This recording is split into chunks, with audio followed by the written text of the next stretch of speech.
ಓಂ ಅಜ್ಞಾನತಿಮಿರಾಂಧಸ್ಯ ಜ್ಞಾನಾಂಜನಶಲಾಕಯಾ ಚಕ್ಷುರುನ್ಮೀಲಿತಂ ಯೇನ ತಸ್ಮೈ ಶ್ರೀಗುರವೇ ನಮಃ. ಶ್ರೀಚೈತನ್ಯಮನೋಭೀಷ್ಟಂ ಸ್ಥಾಪಿತಂ ಯೇನ ಭೂತಲೆ ಸ್ವಯಂ ರೂಪಾ ಕದಾ ಮಹ್ಯಂ ದದಾತಿ ಸ್ವಪದಾಂತಿಕಂ.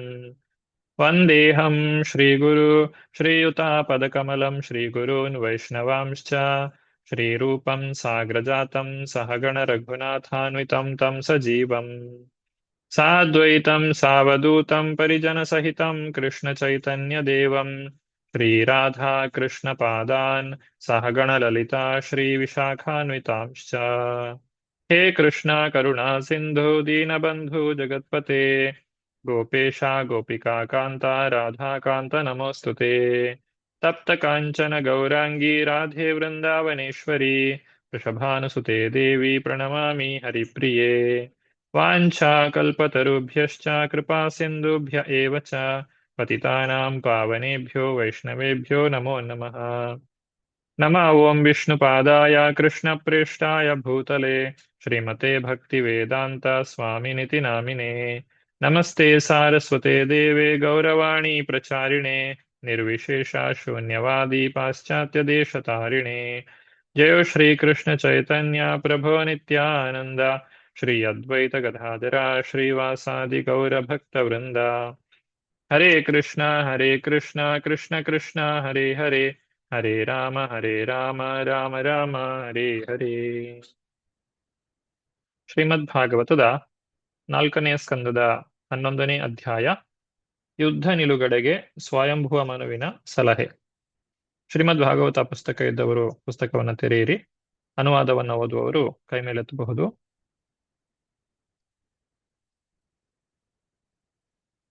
ಕಳೆದ ತರಗತಿಯಲ್ಲಿ ಯಕ್ಷರೊಡನೆ ಧ್ರುವ ಮಹಾರಾಜನ ಯುದ್ಧ, ಇದರ ಬಗ್ಗೆ ನಾವು ತಿಳಿದುಕೊಂಡಿದ್ದೇವೆ. ಹೇಗೆ ಯಕ್ಷರನ್ನ ಯಶಸ್ವಿಯಾಗಿ ಧ್ರುವ ಮಹಾರಾಜನು ಸೋಲಿಸಿದ್ದಾನೆ, ಮತ್ತೆ ಅವರೆಲ್ಲರನ್ನು ಕೂಡ ಸಂಹಾರ ಮಾಡ್ತಾ ಇದ್ದಾನೆ ಅನ್ನೋದನ್ನು ನಾವು ತಿಳಿದುಕೊಂಡಿದ್ದೇವೆ. ಈಗ ಯುದ್ಧವನ್ನ ನಿಲ್ಲಿಸಬೇಕು ಅನ್ನುವಂತಹ ಉದ್ದೇಶದಿಂದ ಸಾಕ್ಷಾತ್ ಮನುವೇ ಬಂದು ಧ್ರುವನನ್ನ ತಡೀತಾರೆ. ಧ್ರುವನ ಅಜ್ಜ ಮನುವಿನ ಮಗ ಉತ್ತಾನಪಾದನ ಮಗ ಧ್ರುವ. ಹಾಗೆ ಅಜ್ಜನಾದಂತಹ ಮನು ಬಂದು ಧ್ರುವನಲ್ಲಿ ಯುದ್ಧವನ್ನ ನಿಲ್ಲಿಸುವಂತೆ ಹೇಳುವಂತಹದ್ದು.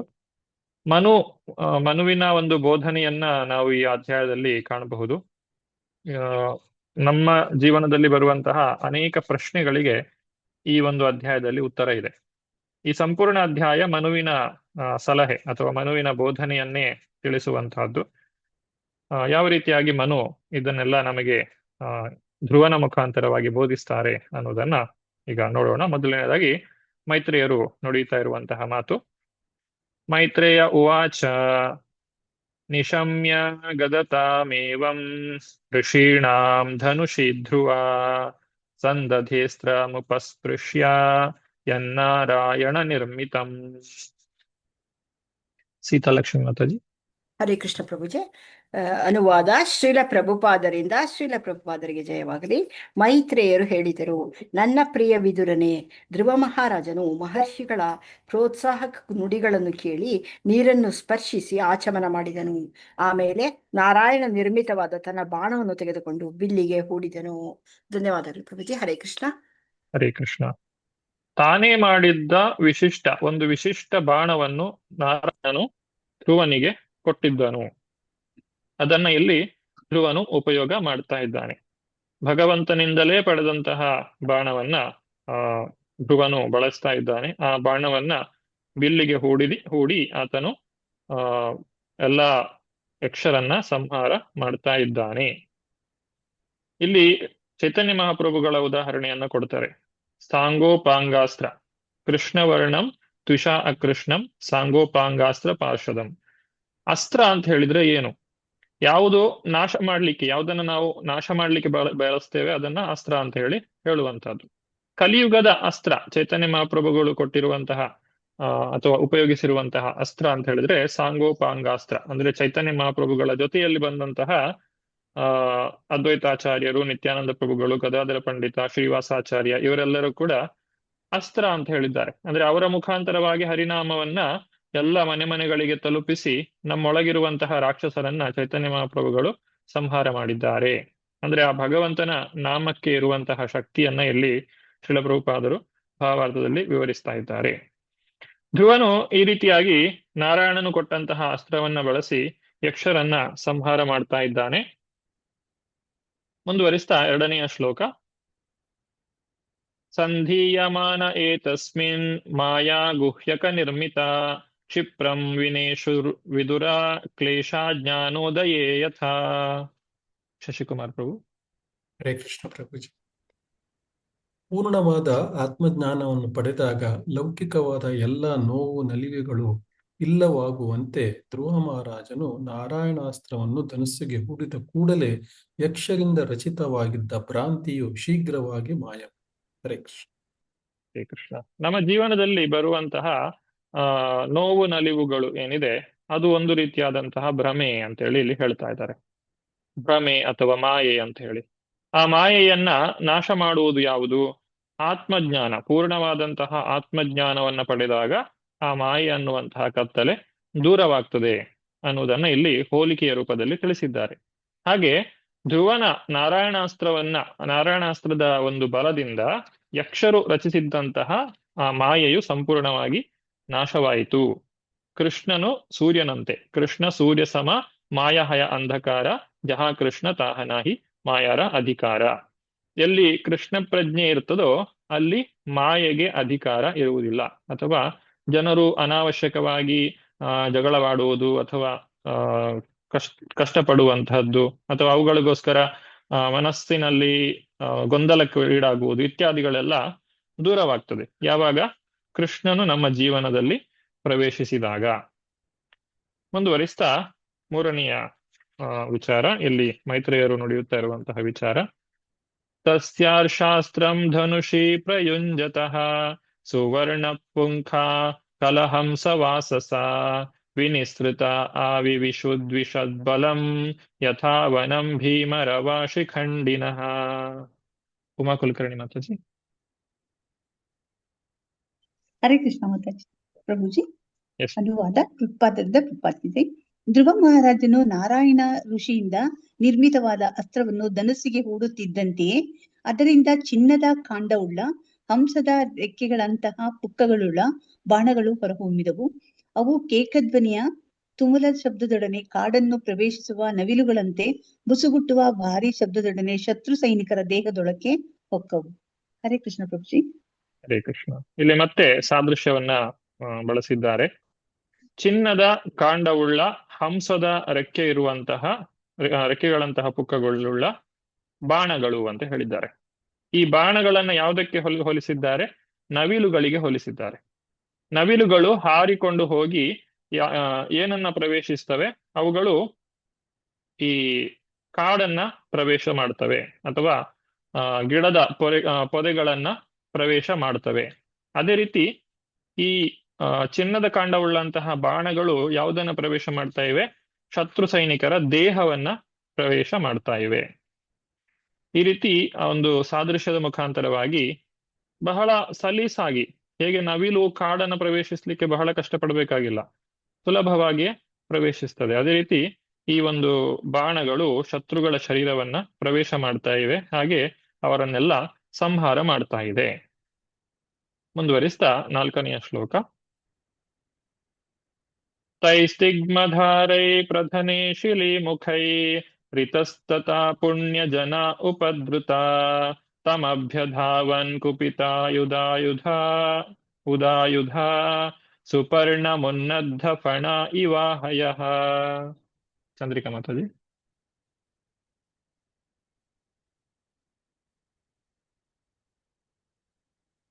ಹರೇ ಕೃಷ್ಣ ಪ್ರಭುಜಿ. ಅನುವಾದ ಮತ್ತು ಭಾವಾರ್ಥ ಶ್ರೀಲ ಪ್ರಭುಪಾದರಿಗೆ ಜಯವಾಗಲಿ. ಆ ಹರಿತವಾದ ಬಾಣಗಳು ಶತ್ರುಗಳನ್ನು ಕಂಗೆಡಿಸಿದವು.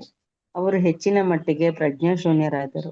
ಆದರೂ ರಣರಂಗದಲ್ಲಿದ್ದ ಅನೇಕ ಯಕ್ಷರು ಧ್ರುವ ಮಹಾರಾಜನ ಮೇಲಿನ ಕ್ರೋಧದಿಂದ ಹೇಗೋ ತಮ್ಮ ಆಯುಧಗಳನ್ನೆಲ್ಲ ಶೇಖರಿಸಿಕೊಂಡು ಅವನನ್ನು ಆಕ್ರಮಿಸಿದರು.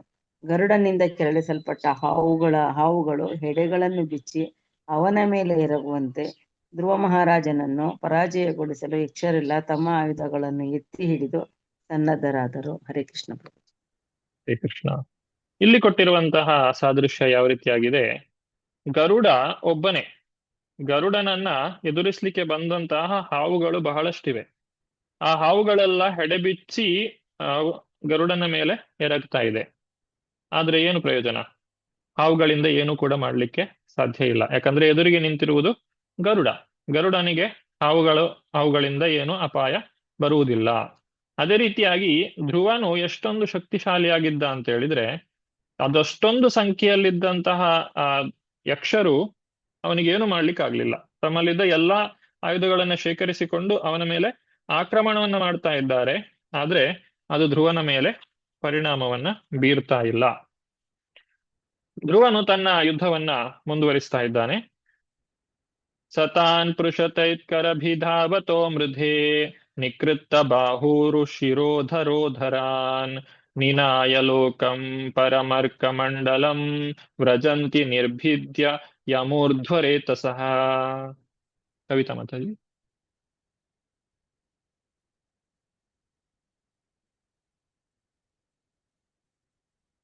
ಪ್ರಭುಜಿ ಹರೇ ಕೃಷ್ಣ. ಹಾ ಪ್ರಭುಜಿ.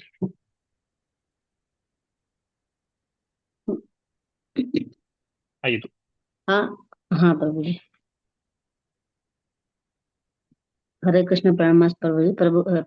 ಅನುವಾದ ಪ್ರಭುಪಾದರಿಗೆ ಜಯವಾಗಲಿ. ಮುಂದೆ ನುಗ್ಗಿ ಬರುತ್ತಿದ್ದ ಯಕ್ಷರನ್ನು ನೋಡಿದ ಧ್ರುವ ಮಹಾರಾಜನು ಕೂಡಲೇ ತನ್ನ ಶರಗಳನ್ನು ಪ್ರಯೋಗಿಸಿ ಆ ಶತ್ರುಗಳನ್ನು ಚೂರು ಚೂರಾಗಿ ಕತ್ತರಿಸಿ ಹಾಕಿದನು.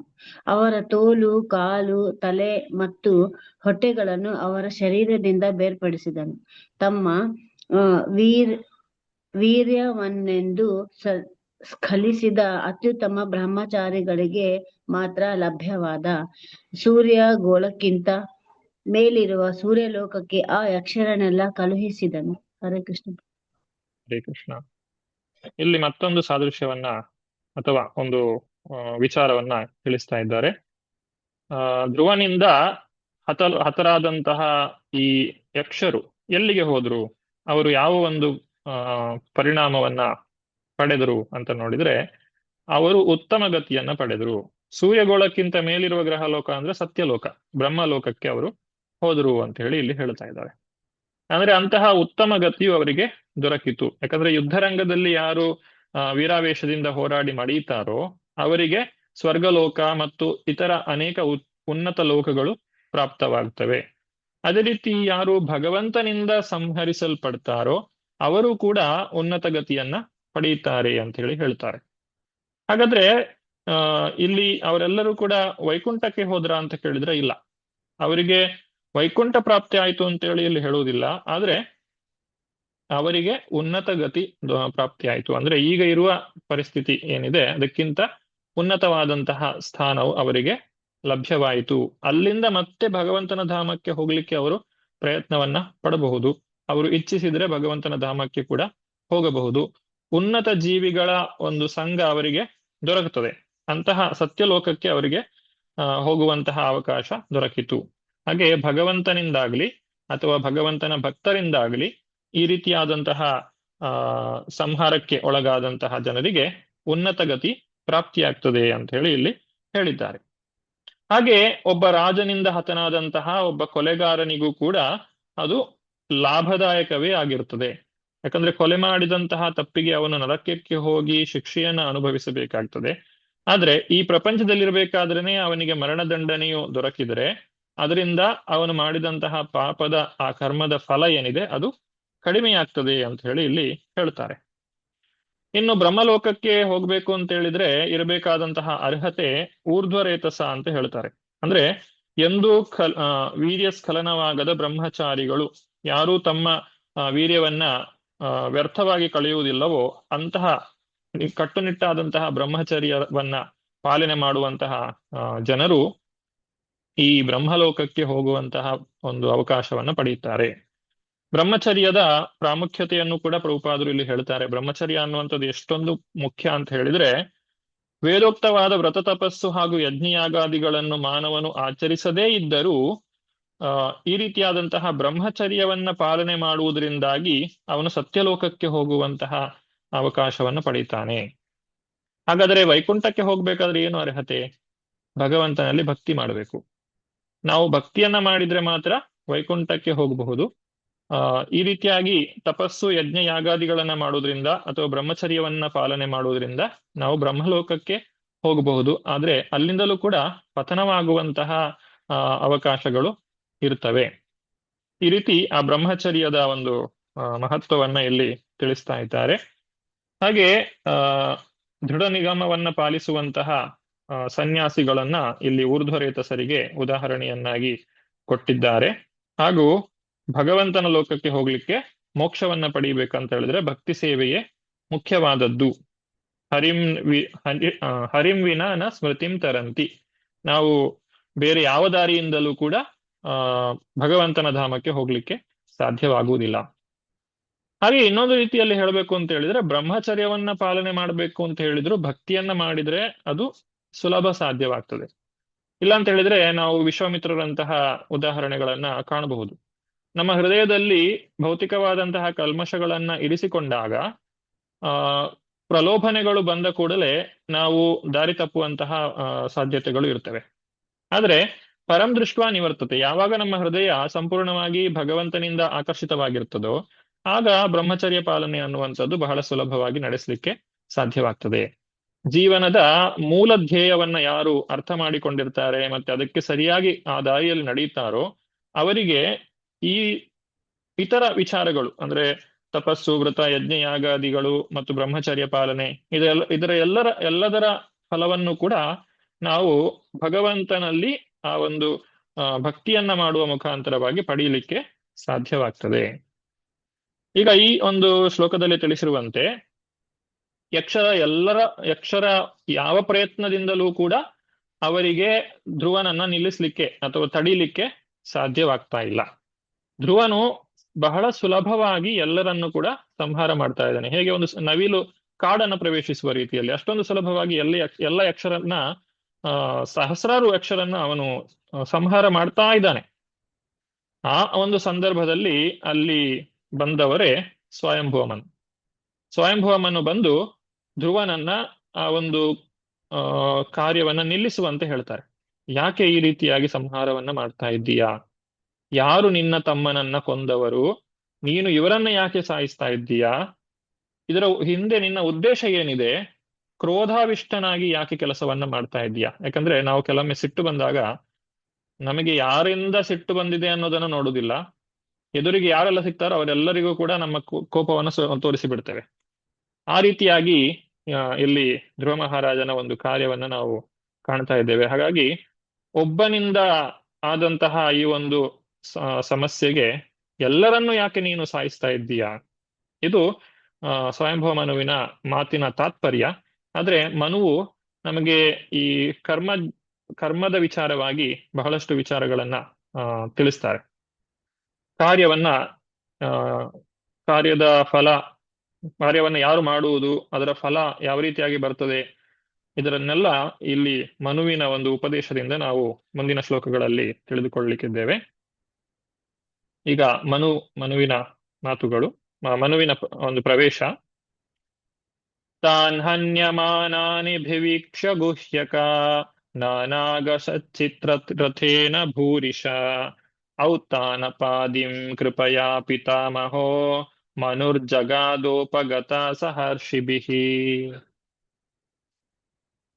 ಸೀತಾ ಮಾತಾಜಿ. ಹರೇ ಕೃಷ್ಣ ಪ್ರಭುಜಿ. ಅನುವಾದ. ಸ್ವಯಂಭುವ ಮನುವು ತನ್ನ ಮೊಮ್ಮಗನಾದ ಧ್ರುವ ಮಹಾರಾಜನು ವಸ್ತುತಃ ಅಪರಾಧಿಗಳಲ್ಲದ ಅನೇಕ ಯಕ್ಷರನ್ನು ಕೊಲ್ಲುತ್ತಿರುವುದನ್ನು ನೋಡಿ ಅಪಾರ ದಯೆಯಿಂದ ಮಹಾಮುನಿಗಳೊಡನೆ ಧ್ರುವನಿಗೆ ಬುದ್ಧಿವಾದವನ್ನು ಹೇಳುವುದಕ್ಕಾಗಿ ಅವನ ಬಳಿಗೆ ಬಂದನು. ಹರೇ ಕೃಷ್ಣ ಪ್ರಭುಜಿ. ಹರೇ ಕೃಷ್ಣ.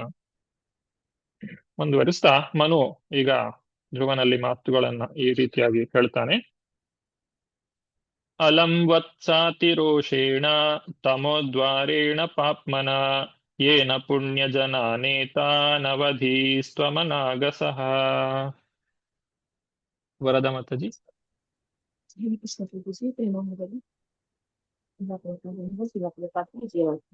ಮನು ಹೇಳಿದನು, ನನ್ನ ಪ್ರೀತಿಯ ಪುತ್ರನೇ, ದಯವಿಟ್ಟು ಯುದ್ಧವನ್ನು ನಿಲ್ಲಿಸಿ. ಅನಾವಶ್ಯಕವಾಗಿ ಕೋಪಗೊಳ್ಳುವುದು ಸರಿಯಲ್ಲ. ಅದು ನರಕ ಜೀವನದ ದಾರಿ. ವಸ್ತುತ ಅಪರಾಧಿಗಳಲ್ಲದ ಯಕ್ಷರನ್ನು ಕೊಲ್ಲುತ್ತಿರುವುದರಿಂದ ನೀನು ಮಿತಿಯನ್ನು ಮೀರಿ ಹೋಗುತ್ತಿರುವೆ. ಹರೇ ಕೃಷ್ಣ. ಧನ್ಯವಾದ. ಹರೇ ಕೃಷ್ಣ. ಅತಿರೋಷೇಣ, ಅನಾವಶ್ಯಕವಾದಂತಹ ಕೋಪವನ್ನ ಬಿಟ್ಟು ಬಿಡು ಅಂತ ಹೇಳಿ ಇಲ್ಲಿ ಹೇಳ್ತಾ ಇದ್ದಾರೆ. ಕೋಪದಿಂದ ಯಾರಿಗೂ ಕೂಡ ಒಳ್ಳೆಯದಾಗುವುದಿಲ್ಲ. ಕಾಮ ಏಷ ಕ್ರೋಧ ಏಷ ರಜೋಗುಣ ಸಮುದ್ಭವ ಮಹಾಶಾನೋ ಮಹಾಪಾಪ್ಮ ವಿದ್ಧೀಯೇನ ಮಹ್ಯಂ ವೈರಿಣಂ. ನಮ್ಮ ವೈರಿಗಳು ಕಾಮ ಕ್ರೋಧ ಇತ್ಯಾದಿಗಳೆಲ್ಲ ನಮಗೆ ವೈರಿಗಳಾಗಿದ್ದಾರೆ. ಅದು ನಮ್ಮನ್ನ ನರಕದ ದಾರಿಗೆ ಎಳೆದುಕೊಂಡು ಹೋಗ್ತದೆ. ಕಾಮ ಕ್ರೋಧ ತಥಾ ಲೋಭ ತಸ್ಮಾದೇತತ್ರಯಂ ತ್ಯಜೇತ್ ಅಂತ ಹೇಳಿ ಇಲ್ಲಿ ಹೇಳ್ತಾ ಇದ್ದಾರೆ. ಹಿಂಸೆ ಅನ್ನುವಂಥದ್ದು ನರಕ ಸದೃಶ ಜೀವನ ಸ್ಥಿತಿಗೆ ಒಯ್ಯುವಂತಹ ದಾರಿಯಾಗಿದೆ. ಆದ್ರೆ ಹಿಂಸೆ ಅನ್ನುವಂಥದ್ದು ಒಂದು ಪ್ರಮಾಣಕ್ಕೆ ಬೇಕಾಗ್ತದೆ. ಹೇಗೆ ಅಂತ ಹೇಳಿದ್ರೆ, ಒಂದು ಸರ್ಕಾರ ನಡೆಸಬೇಕು. ಸರ್ಕಾರ ತನ್ನ ಪ್ರಜೆಗಳಿಗೆ ಬೇಕಾದಂತಹ ಎಲ್ಲ ಸವಲತ್ತುಗಳನ್ನ ಮಾಡಿಕೊಡ್ತದೆ. ಆದ್ರೆ ಪ್ರಜೆಗಳು ಕಾನೂನನ್ನ ಉಲ್ಲಂಘನೆ ಮಾಡಿದಾಗ ಅಲ್ಲಿ ಹಿಂಸೆಯ ಅಗತ್ಯ ಇರ್ತದೆ. ಕಾನೂನು ವ್ಯವಸ್ಥೆಯ ಪರಿಪಾಲನೆಗೆ ಅದು ಬೇಕಾಗ್ತದೆ. ಆದ್ರೆ ಅದು ಒಂದು ವೈಯಕ್ತಿಕವಾದಂತಹ ಕಾರಣಕ್ಕೆ ಆಗಿರಬಾರದು.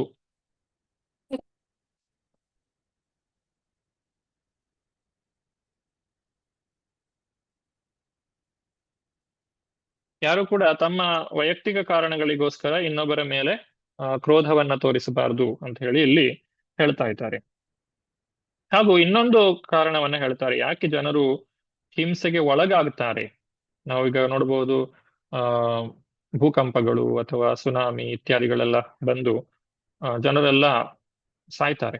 ಈ ರೀತಿಯಾದಂತಹ ಹಿಂಸೆಯನ್ನ ಪ್ರಕೃತಿಯು ನಮ್ಮ ಮೇಲೆ ಯಾಕೆ ಹೇರ್ತದೆ ಅಂತ ನೋಡುವುದಾದ್ರೆ, ಇಲ್ಲಿ ಒಂದು ರೀತಿಯಾದಂತಹ ವ್ಯವಸ್ಥಿತವಾದ ಕಸಾಯಿಖಾನೆಗಳು ನಡೀತಾ ಇರ್ತದೆ. ಅನಾವಶ್ಯಕವಾದಂತಹ ಕಸಾಯಿಖಾನೆಗಳು ನಡೀತಾ ಇರ್ತವೆ. ಆ ಕಸಾಯಿಖಾನೆಗಳಲ್ಲಿ ಸಾವಿರಾರು ಪ್ರಾಣಿ ಪಕ್ಷಿಗಳನ್ನ ಪ್ರತಿನಿತ್ಯ ಸಾಯಿಸ್ತಾ ಇರ್ತಾರೆ. ಲಕ್ಷಾಂತರ ಸಂಖ್ಯೆಯಲ್ಲಿ ಯಾವುದೇ ಕರುಣೆ ಇಲ್ಲದೆ ಅವರು ಆ ಪ್ರಾಣಿ ಪಕ್ಷಿಗಳನ್ನ ಸಾಯಿಸ್ತಾ ಇರ್ತಾರೆ.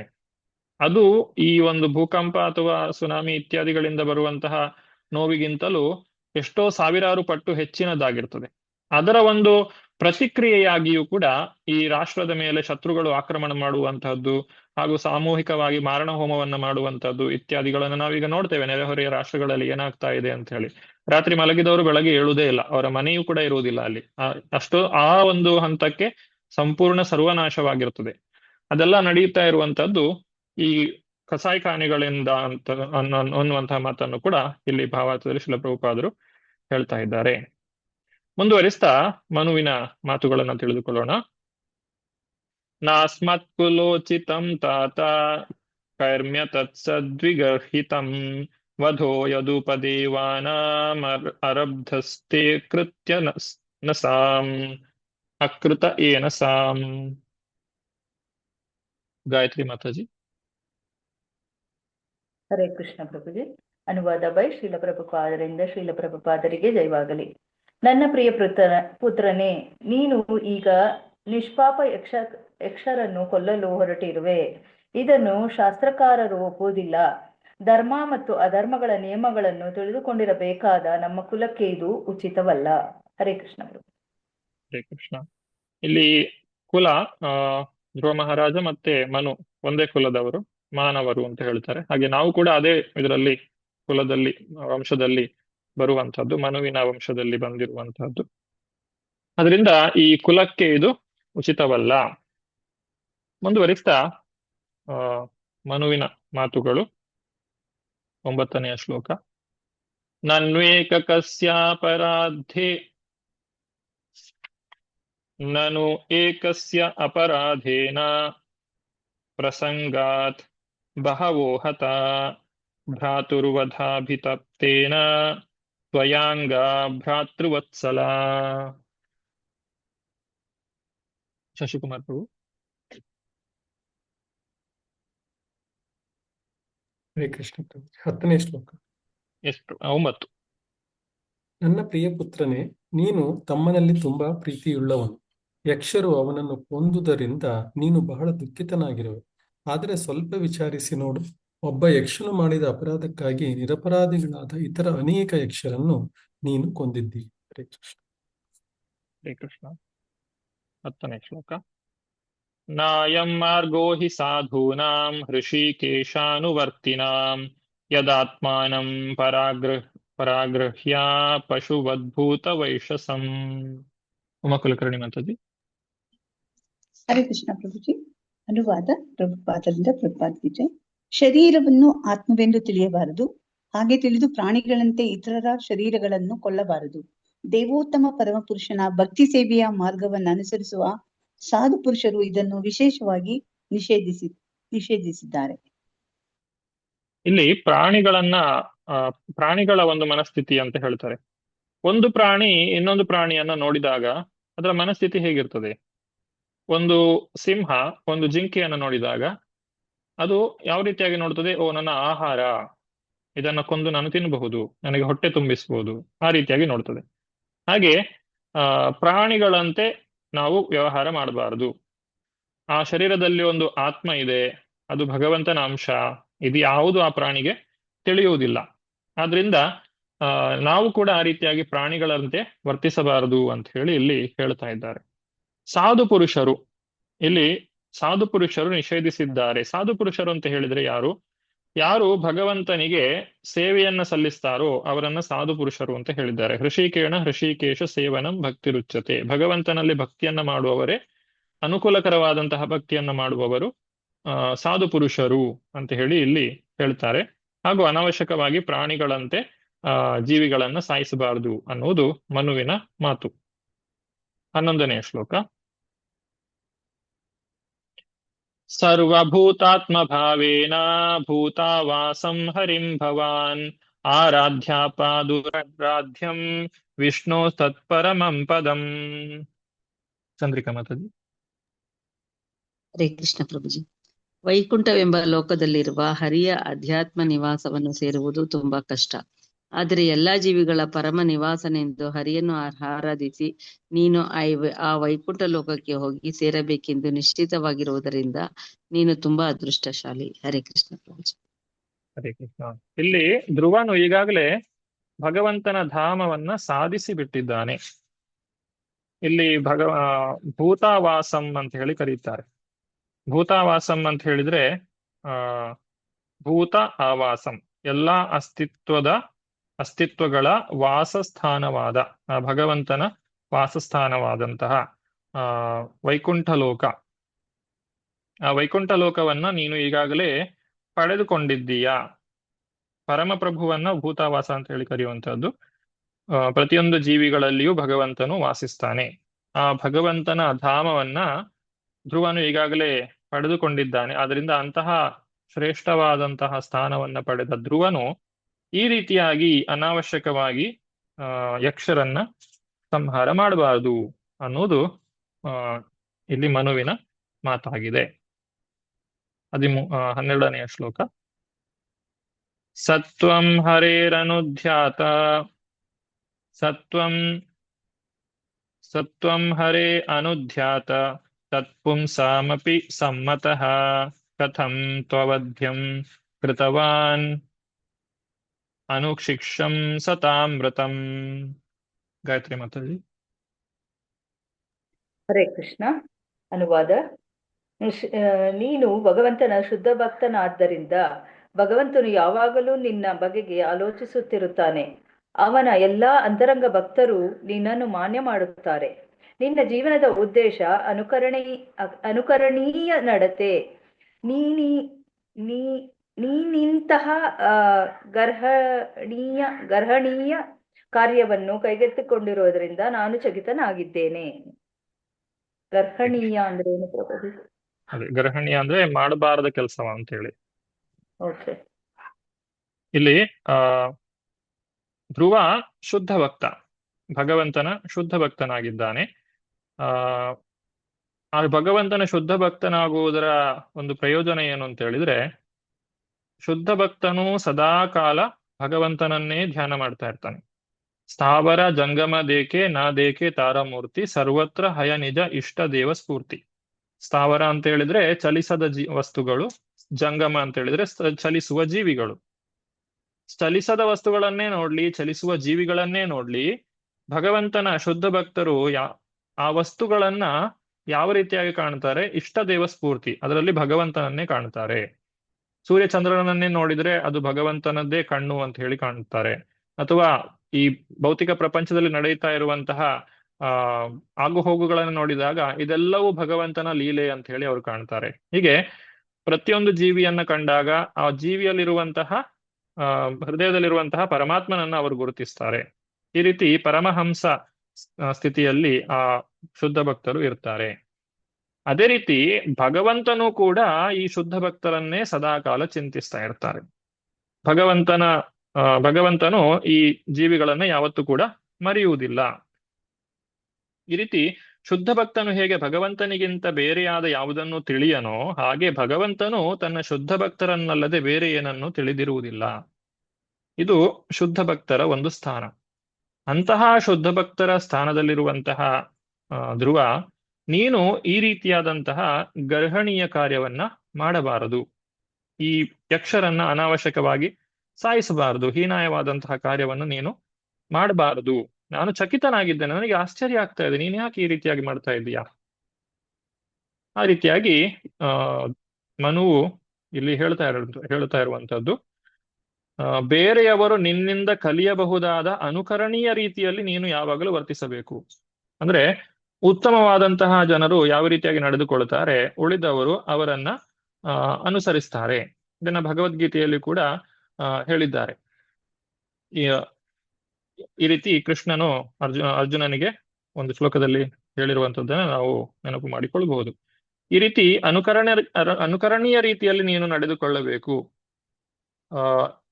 ಧ್ರುವನು ಈ ರೀತಿಯಾಗಿ ತಪ್ಪು ಮಾಡಿದ್ರೆ ಮುಂದಕ್ಕೆ ಜನರು ಉಳಿದವರು ಕೂಡ ಅದೇ ರೀತಿಯಾಗಿ ತಪ್ಪು ಮಾಡ್ತಾರೆ. ಈಗ ಅರ್ಜುನನಿಗೆ ಕೃಷ್ಣ ಹೇಳುವಂತದ್ದು, ಅರ್ಜುನ ನೀನು ಈಗ ಯುದ್ಧವನ್ನ ಬಿಟ್ಟು ಹೋಗ್ತೀಯ, ಯುದ್ಧ ಮಾಡದೆ. ನಾಳೆ ಬೇರೆ ಯೋಧರು ಕೂಡ ಹೀಗೆ ಯುದ್ಧವನ್ನ ಅರ್ಧಕ್ಕೆ ಬಿಟ್ಟು ಪಲಾಯನ ಮಾಡಿಬಿಡ್ತಾರೆ.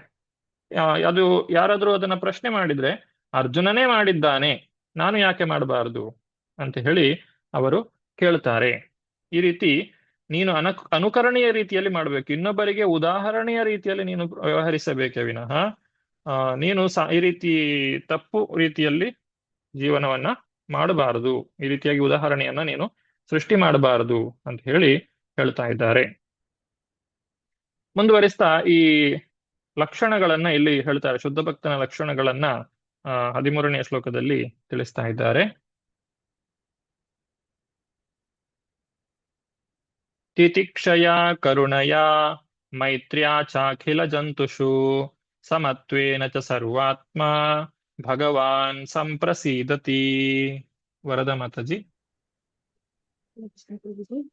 ಸಹನೆ, ಕರುಣೆ, ಮೈತ್ರಿ ಮತ್ತು ಸಮತ್ವ ಭಾವನೆಯಿಂದ ಭಕ್ತನು ಇತರ ಜನರನ್ನು ಅಭಿಮನ್ಯಿಸಿದಾಗ ಭಗವಂತನು ಆ ಭಕ್ತನ ಬಗೆಗೆ ತುಂಬಾ ಸಂತುಷ್ಟನಾಗುತ್ತಾನೆ.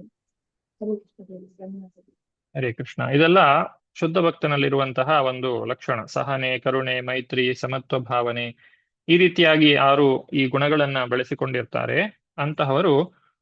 ಅಂತಹವರ ಮೇಲೆ ಭಗವಂತನು ಸಂತುಷ್ಟನಾಗ್ತಾನೆ. ಇಲ್ಲಿ 3 ರೀತಿಯಾದಂತಹ ಜನರ ಬಗ್ಗೆ ನಾವು ಹಿಂದೆ ತಿಳಿದುಕೊಂಡಿದ್ದೇವೆ. ಕನಿಷ್ಠಾಧಿಕಾರಿ, ಮಧ್ಯಮಾಧಿಕಾರಿ ಮತ್ತೆ ಉತ್ತಮಾಧಿಕಾರಿ ಅನ್ನುವಂತಹ 3 ರೀತಿಯಾದಂತಹ ಜನರು. ಇದನ್ನ ಶ್ರೀಮದ್ ಭಾಗವತದ 11ನೇ ಸ್ಕಂದದಲ್ಲಿ ಈ ಒಂದು ಶ್ಲೋಕಗಳನ್ನ ನಾವು ಕಾಣಬಹುದು. 11ನೇ ಸ್ಕಂದದ 2ನೇ ಅಧ್ಯಾಯದ 45ನೇ ಶ್ಲೋಕದಲ್ಲಿ ಅಲ್ಲಿ ಉತ್ತಮಾಧಿಕಾರಿಯ ಉದಾಹರಣೆಯನ್ನು ಇಲ್ಲಿ ಕೊಡ್ತಾರೆ. ಸರ್ವಭೂತೇಷು ಯಾ ಪಶ್ಯೇದ್ ಭಗವದ್ಭಾವಮಾತ್ಮನಃ ಭೂತಾನಿ ಭಗವತ್ಯಾತ್ಮನ್ಯೇಷ ಭಾಗವತೋತ್ತಮಃ. ಸರ್ವಭೂತೇಷು ಯಾ ಪಶ್ಯೇದ್, ಭಗವಂತನನ್ನ ಎಲ್ಲಾ ಜೀವಿಗಳಲ್ಲಿ ಕಾಣುವಂತಹ ವ್ಯಕ್ತಿಗಳು. ತಾನೊಬ್ಬ ಮಾತ್ರ ಭಗವಂತನ ಭಕ್ತನಲ್ಲ, ಉಳಿದವರೆಲ್ಲರೂ ಭಗವಂತನ ಭಕ್ತರು ಅನ್ನುವಂತಹ ಒಂದು ಭಾವನೆಯನ್ನ ಹೊಂದಿರುವವರು ಉತ್ತಮ ಅಧಿಕಾರಿಗಳು.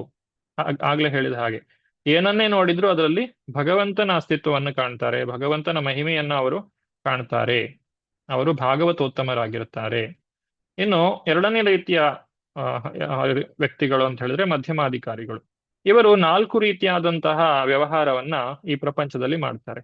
ಈಶ್ವರೇ ತದಧೀನೇಶು ಬಾಲಿಶೇಷು ದಿಶಸ್ಸು ಚ ಪ್ರೇಮ ಮೈತ್ರಿ ಕೃಪಾ ಉಪೇಕ್ಷಾ ಯಾ ಕರೋತಿ ಸಮಧ್ಯಮ. ಅಂದ್ರೆ ಈಶ್ವರೇ ಭಗವಂತನಲ್ಲಿ, ತದಧೀನೇಶು ಭಗವಂತನ ಭಕ್ತರಲ್ಲಿ, ಬಾಲಿಶ ಯಾರು ಅಜ್ಞಾನಿಗಳಿದ್ದಾರೆ ಅವರಲ್ಲಿ, ದ್ವಿಷತ್ಸು ಯಾರು ದ್ವೇಷಿಗಳಿದ್ದಾರೆ ಅಂತಹ ಜನರ ಹತ್ರ 4 ರೀತಿಯಾದಂತಹ ವ್ಯವಹಾರ: ಪ್ರೇಮ, ಮೈತ್ರಿ, ಕೃಪಾ, ಉಪೇಕ್ಷಾ. ಇಲ್ಲಿ ಪ್ರೇಮ ಅಂತ ಹೇಳಿದ್ರೆ ಯಾರ ಜೊತೆ? ಅದು ಭಗವಂತನ ಜೊತೆಗೆ. ಪ್ರೇಮ ಈಶ್ವರೇ, ಭಗವಂತನಲ್ಲಿ ಪ್ರೇಮವನ್ನ ಅವರು ಹೊಂದಿರ್ತಾರೆ.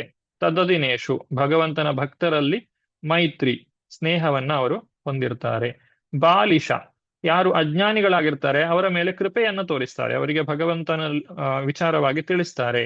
ದ್ವಿಷತ್ಸು, ಯಾರು ದ್ವೇಷಿಗಳಿರ್ತಾರೆ ಅವರನ್ನ ಉಪೇಕ್ಷೆ ಮಾಡ್ತಾರೆ, ಅವರನ್ನ ನಿರ್ಲಕ್ಷ್ಯ ಮಾಡ್ತಾರೆ.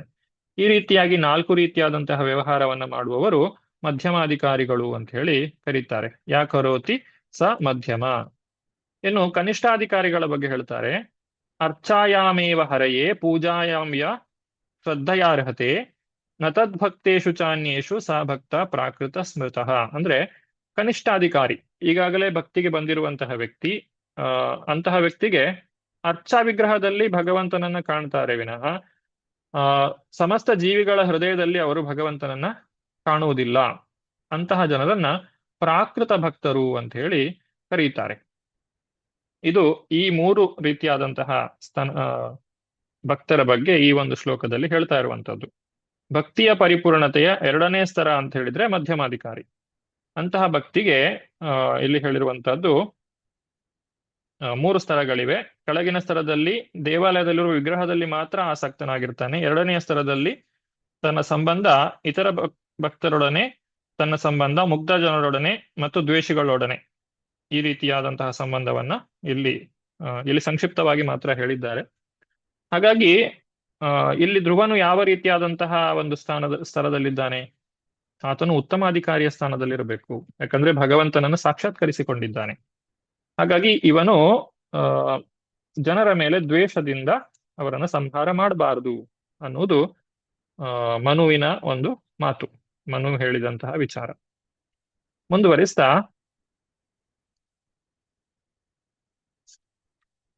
14ನೆಯ ಶ್ಲೋಕ. ಸಂಪ್ರಸನ್ನೇ ಭಗವತಿ ಪುರುಷ ಪ್ರಾಕೃತೈರ್ಗುಣೈ ವಿಮುಕ್ತೋ ಜೀವ ನಿರ್ಮುಕ್ತೋ ಬ್ರಹ್ಮ ನಿರ್ವಾಣ ಮೃಚ್ಛತಿ. ಗಾಯತ್ರಿ ಮಾತಾಜಿ. ಹರೇ ಕೃಷ್ಣ. ದೇವೋತ್ತಮ ಪರಮಪುರುಷನನ್ನು ಯಾವನು ತನ್ನ ಜೀವಿತ ಕಾಲದಲ್ಲಿಯೇ ಸಂತೋಷಪಡಿಸುವನೋ ಅವನು ಸ್ಥೂಲ ಹಾಗೂ ಸೂಕ್ಷ್ಮ ಭೌತಿಕ ಬಂಧನಗಳಿಂದ ವಿಮುಕ್ತನಾಗುತ್ತಾನೆ. ಪ್ರಕೃತಿಯ ಭೌತಿಕ ಗುಣಗಳಿಂದ ವಿಮುಕ್ತನಾಗಿ ಅಪರಿಮಿತವಾದ ಆಧ್ಯಾತ್ಮಿಕ ಆನಂದವನ್ನು ಪಡೆಯುತ್ತಾನೆ. ಹರೇ ಕೃಷ್ಣ ಪ್ರಭುಜಿ. ನಮ್ಮ ಭಕ್ತಿ ಮಾಡುವುದರ ಉದ್ದೇಶ ಏನು ಅನ್ನುವ ಪ್ರಶ್ನೆಗೆ ಇಲ್ಲಿ ಉತ್ತರ ಇದೆ. ನಾವು ಎಲ್ಲಿಯವರೆಗೆ ಭಕ್ತಿಯನ್ನ ಮಾಡಬೇಕು ಅಂತ ನೋಡುವುದಾದ್ರೆ, ಇಲ್ಲಿ ಈ ಪ್ರಪಂಚದಲ್ಲಿ ಇರುವಾಗಲೇ ಜೀವಿತ ಕಾಲದಲ್ಲಿಯೇ ಸಂತೋಷಪಡಿಸುವನು, ದೇವೋತ್ತಮ ಪರಮಪುರುಷನನ್ನು ಸಂತೋಷಪಡಿಸುತ್ತಾನೆ, ಸ್ಥೂಲ ಹಾಗೂ ಸೂಕ್ಷ್ಮ ಭೌತಿಕ ಬಂಧನಗಳಿಂದ ವಿಮುಕ್ತನಾಗುತ್ತಾನೆ. ಇದು ನಮ್ಮ ಮೂಲ ಉದ್ದೇಶವಾಗಿರ್ತದೆ. ಇಲ್ಲ ಅಂತ ಹೇಳಿದ್ರೆ ಸಾಮಾನ್ಯವಾಗಿ ಜನರು ಕಷ್ಟಪಟ್ಟು ಹೋರಾಡ್ತಾ ಇರ್ತಾರೆ. ಕಾರಣ ಏನು ಅಂತ ಹೇಳಿದ್ರೆ ಈ ದುಃಖಗಳನ್ನೆಲ್ಲ ದೂರ ಮಾಡಬೇಕು ಅನ್ನುವಂತಹ ಒಂದು ಉದ್ದೇಶದಿಂದ. ಆದ್ರೆ ಆ ಆನಂದವನ್ನು ಪಡೆಯುವಂತಹ ದಾರಿ ಯಾವುದು? ಭಗವಂತನಲ್ಲಿ ಭಕ್ತಿಯನ್ನ ಮಾಡುವಂತಹದ್ದು. ಸಂಪ್ರಸನ್ನೆ ಅಂತ ಹೇಳಿದ್ದಾರೆ. ಸಂತುಷ್ಟನಾಗಿರುವುದು. ಮನುಷ್ಯನು ಯಾವ ರೀತಿ ವರ್ತಿಸಬೇಕೆಂದರೆ ಆ ವರ್ತನೆಯಿಂದ ಭಗವಂತನು ಸಂತುಷ್ಟನಾಗಬೇಕು. ತನ್ನಂತೆ ಮಾತ್ರ ಸಂತುಷ್ಟನಾಗುವುದಿಲ್ಲ. ಭಗವಂತನು ಸಂತುಷ್ಟನಾದಾಗ ಭಕ್ತನು ತಾನೇ ಸಂತುಷ್ಟನಾಗುತ್ತಾನೆಂಬುದು ಖಂಡಿತ. ಭಗವಂತನನ್ನ ಸಂತುಷ್ಟಿಗೊಳಿಸಿದ್ರೆ ನಮಗೂ ಸಂತೋಷ ದೊರಕ್ತದೆ. ಇನ್ನು ಮುಂದಕ್ಕೆ ಬೇರೆ ಬೇರೆ ರೀತಿಯಲ್ಲಿ ಹೇಗೆ ಜನರು ಸುಖವನ್ನ ಅರಸ್ತಾರೆ ಅನ್ನೋದನ್ನ ಇಲ್ಲಿ ಹೇಳ್ತಾರೆ. ಕರ್ಮಿಗಳು ಇಂದ್ರಿಯ ಸುಖದ ಮೂಲಕ, ಜ್ಞಾನಿಗಳು ಸೂಕ್ಷ್ಮ ಕ್ರಿಯೆ ಅಥವಾ ಮಾನಸಿಕ ಊಹಾತ್ಮಗಳ ಮೂಲಕ, ಚಿಂತನೆಗಳ ಮುಖಾಂತರ, ಯೋಗಿಗಳು ಸಿದ್ಧಿಯನ್ನ ಪಡೆಯುವ ಪ್ರಯತ್ನದ ಮೂಲಕ ಸಂತುಷ್ಟಿಯನ್ನ ಪಡೀಲಿಕ್ಕೆ ಪ್ರಯತ್ನಿಸ್ತಾರೆ. ಭಕ್ತರು ದೇವೋತ್ತಮ ಪರಮಪುರುಷನನ್ನು ಸಂತುಷ್ಟಿಗೊಳಿಸ್ಲಿಕ್ಕೆ ಪ್ರಯತ್ನ ಮಾಡ್ತಾರೆ ಅಂತ ಹೇಳಿ ಇಲ್ಲಿ ಹೇಳ್ತಾರೆ. ಇದು ಮನು ಧ್ರುವನಿಗೆ ನೇರವಾಗಿ ಹೇಳಿದಂತಹ ಮಾತುಗಳು. ಇನ್ನು ಮುಂದಿನ ವಿಚಾರಗಳು ಶಾಸ್ತ್ರಬದ್ಧವಾಗಿ ವಿಚಾರಗಳನ್ನ ಇಲ್ಲಿ ಹೇಳ್ತಾರೆ. ಕರ್ಮಕ್ಕೆ ಮೂಲ ಕಾರಣ ಯಾರು? ಭಗವಂತನು ಕರ್ಮದಿಂದ ನಿರ್ಲಿಪ್ತನಾಗಿರ್ತಾನೆ. ಜೀವಿಗಳಿಗೆ ಕರ್ಮವನ್ನ ಮಾಡುವುದಕ್ಕೆ ಅಧಿಕಾರ ಇಲ್ಲ, ಅಥವಾ ಆ, ಕರ್ಮಗಳನ್ನ ಯಾವ ಜೀವಿಯೂ ತಾನೇ ಸ್ವತಃ ಮಾಡಲಿಕ್ಕೆ ಸಾಧ್ಯ ಇಲ್ಲ. ಈ ಒಂದು ಭೌತಿಕ ಶರೀರ ನಡೀತಾ ಇರುವಂತದ್ದು ಪ್ರಕೃತಿಯ ಗುಣಗಳಿಂದಾಗಿ. ಹಾಗಾದ್ರೆ ಕರ್ಮವನ್ನ ಜೀವಿಗಳು ಮಾಡುವುದಿಲ್ಲ ಅಂತ ಆದ್ರೆ ಜೀವಿಗಳಿಗೆ ಯಾಕೆ ಶಿಕ್ಷೆ? ಎಲ್ಲ ಕರ್ಮಗಳಿಗೂ ಕಾರಣ, ಮೂಲ ಕಾರಣ, ಸರ್ವ ಕಾರಣ ಭಗವಂತನೇ ಆದ್ರೂ ಭಗವಂತನಿಗೆ ಯಾಕೆ ಕರ್ಮದ ಫಲ ಬರುವುದಿಲ್ಲ? ಭಗವಂತನಿಗೆ ಸಾಮಾನ್ಯ ಮಾತಲ್ಲಿ ಹೇಳುವುದಾದ್ರೆ ಭಗವಂತನಿಗೆ ಯಾಕೆ ಶಿಕ್ಷೆ ಇಲ್ಲ? ಇಷ್ಟೆಲ್ಲ ಸಮಸ್ಯೆಗಳು ಸಮಾಜದಲ್ಲಿ ನಡೆದ್ರು ಕೂಡ ಅದರ ಎಲ್ಲದರ ಕರ್ಮದ ಫಲ ಭಗವಂತನಿಗೆ ಯಾಕೆ ಸಲ್ಲಬಾರದು? ಈ ಒಂದು ಪ್ರಶ್ನೆಗೆ ಮುಂದಿನ ಶ್ಲೋಕಗಳಲ್ಲಿ ಮನುವು ಉತ್ತರವನ್ನ ಕೊಡ್ತಾ ಇರುವಂತಹದ್ದು. 15ನೆಯ ಶ್ಲೋಕ. ಭೂತೈ ಪಂಚಭಿರಾರಬ್ಧೈ ಯೋಷಿ ತತ್ಪುರುಷ ಏವ ಹಿ ತಯೋರ್ವ್ಯವಾಯತಾತ್ ಸಂಭೂತ್ ತಯೋ ವ್ಯವಾಯಾತ್ ಸಂಭೂತಿ ಯೋಷಿತ್ ಪುರುಷಯೋ ಇಹ. ಉಮಾ ಕುಲಕರ್ಣಿ ಮಾತಾಜಿ. ಹರೇ ಕೃಷ್ಣ ಪ್ರಭುಜಿ. ಅನುವಾದ ಪ್ರಬಂಧ ಪ್ರಪಾದಿದೆ. ಭೌತಿಕ ಪ್ರಪಂಚದ ಸೃಷ್ಟಿಯು ಪಂಚಭೂತಗಳಿಂದ ಆರಂಭಗೊಳ್ಳುತ್ತದೆ. ಆದ್ದರಿಂದ ಪುರುಷನ ಅಥವಾ ಸ್ತ್ರೀಯ ದೇಹವು ಒಳಗೊಂಡಂತೆ ಪ್ರತಿಯೊಂದು ವಸ್ತುವು ಈ ಪಂಚಭೂತಗಳಿಂದಲೇ ಸೃಷ್ಟವಾಗಿದೆ. ಪುರುಷ ಮತ್ತು ಸ್ತ್ರೀಯ ಲೈಂಗಿಕ ಜೀವನದಿಂದ ಈ ಭೌತಿಕ ಪ್ರಪಂಚದಲ್ಲಿ ಪುರುಷರ ಮತ್ತು ಸ್ತ್ರೀಯರ ಸಂಖ್ಯೆ ಇನ್ನೂ ಹೆಚ್ಚಾಗುತ್ತಿರುತ್ತದೆ. ಹರೇ ಕೃಷ್ಣ ಪ್ರಭುಜಿ. ಹರೇ ಕೃಷ್ಣ. ಇದು ನಮ್ಮ ಮೂಲ. ಈ ಶರೀರವನ್ನ ನಾವು ಪಡೆಯುವಂತಹದ್ದು ಪಂಚಮಹಾಭೂತಗಳಿಂದ, ಮಣ್ಣು, ನೀರು, ಗಾಳಿ, ಬೆಂಕಿ, ಆಕಾಶದಿಂದ ಆಗಿರುವಂತಹ ಈ ಶರೀರ. ಈ ಶರೀರಕ್ಕೆ ನಾವು ಪುರುಷ ಮತ್ತು ಸ್ತ್ರೀಯರ ಸಂಪರ್ಕದಿಂದ ಹೊಸ ಶರೀರಗಳು ಸೃಷ್ಟಿಯಾಗ್ತವೆ. ಇದು ಈ ಪ್ರಪಂಚದಲ್ಲಿ ನಡೀತಾ ಇರುವಂತಹದ್ದು. ಮಯಾಧ್ಯಕ್ಷೇಣ, ಭಗವಂತನ ಮೇಲ್ವಿಚಾರಣೆಯಲ್ಲಿ ಇದೆಲ್ಲ ನಡೆಯುತ್ತಾ ಇದೆ. 16ನೇ ಶ್ಲೋಕ.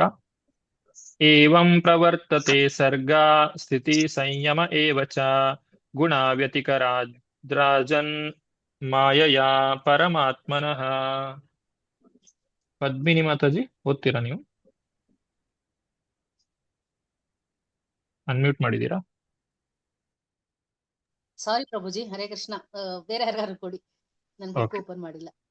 ವರದಾ ಮಾತಾಜಿ. ಅನುವಾದ.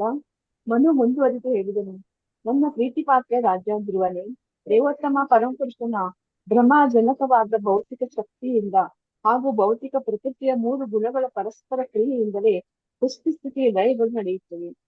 ಧನ್ಯವಾದಗಳು. ಹರೇ ಕೃಷ್ಣ. ಸೃಷ್ಟಿ ಸ್ಥಿತಿ ಲಯಗಳು ನಡಿಲಿಕ್ಕೆ ಮೂಲ ಕಾರಣ ಯಾರು ಅಂತ ಹೇಳಿದ್ರೆ ಅದು ಭಗವಂತನೇ ಆಗಿದ್ದಾನೆ. ಸೃಷ್ಟಿ ರಜೋಗುಣದ ಕಾರ್ಯ, ಪಾಲನೆ ಸತ್ವಗುಣದ ಕಾರ್ಯ, ಪ್ರಳಯ ತಮೋಗುಣದ ಕಾರ್ಯವಾಗಿದೆ. ಸತ್ವಗುಣದಲ್ಲಿ ನೆಲೆಸಿರುವವರು ದೀರ್ಘಕಾಲ ಬದುಕುವರೆಂದು ನಾವು ನೋಡಬಹುದು. ಇನ್ನೊಂದು ರೀತಿಯಲ್ಲಿ ಹೇಳುವುದಾದ್ರೆ ಸತ್ವಗುಣಕ್ಕೆ ಏರಿದ ವ್ಯಕ್ತಿಯು ಉನ್ನತತರವಾದ ಗ್ರಹಮಂಡಲವನ್ನು ಏರಿದವನಾಗುತ್ತಾನೆ. ಅಲ್ಲಿ ಜೀವನದ ಅವಧಿ ತುಂಬಾ ಹೆಚ್ಚಾಗಿರುತ್ತದೆ. ಊರ್ಧ್ವಂ ಗಚ್ಚಂತಿ ಸತ್ವಸ್ಥ. ಈ ರೀತಿ 3 ಗುಣಗಳು ಇವೆ, ಸತ್ವ, ರಜಸ್ಸು, ತಮೋ ಗುಣಗಳು. ಆ 3 ಗುಣಗಳಲ್ಲಿ ಸತ್ವಗುಣ ಶ್ರೇಷ್ಠವಾದದ್ದು ಅನ್ನುವುದನ್ನ ಇಲ್ಲಿ ತಿಳಿಸ್ತಾ ಇದ್ದಾರೆ. ಮುಂದುವರಿಸ್ತಾ 17ನೆಯ ಶ್ಲೋಕ.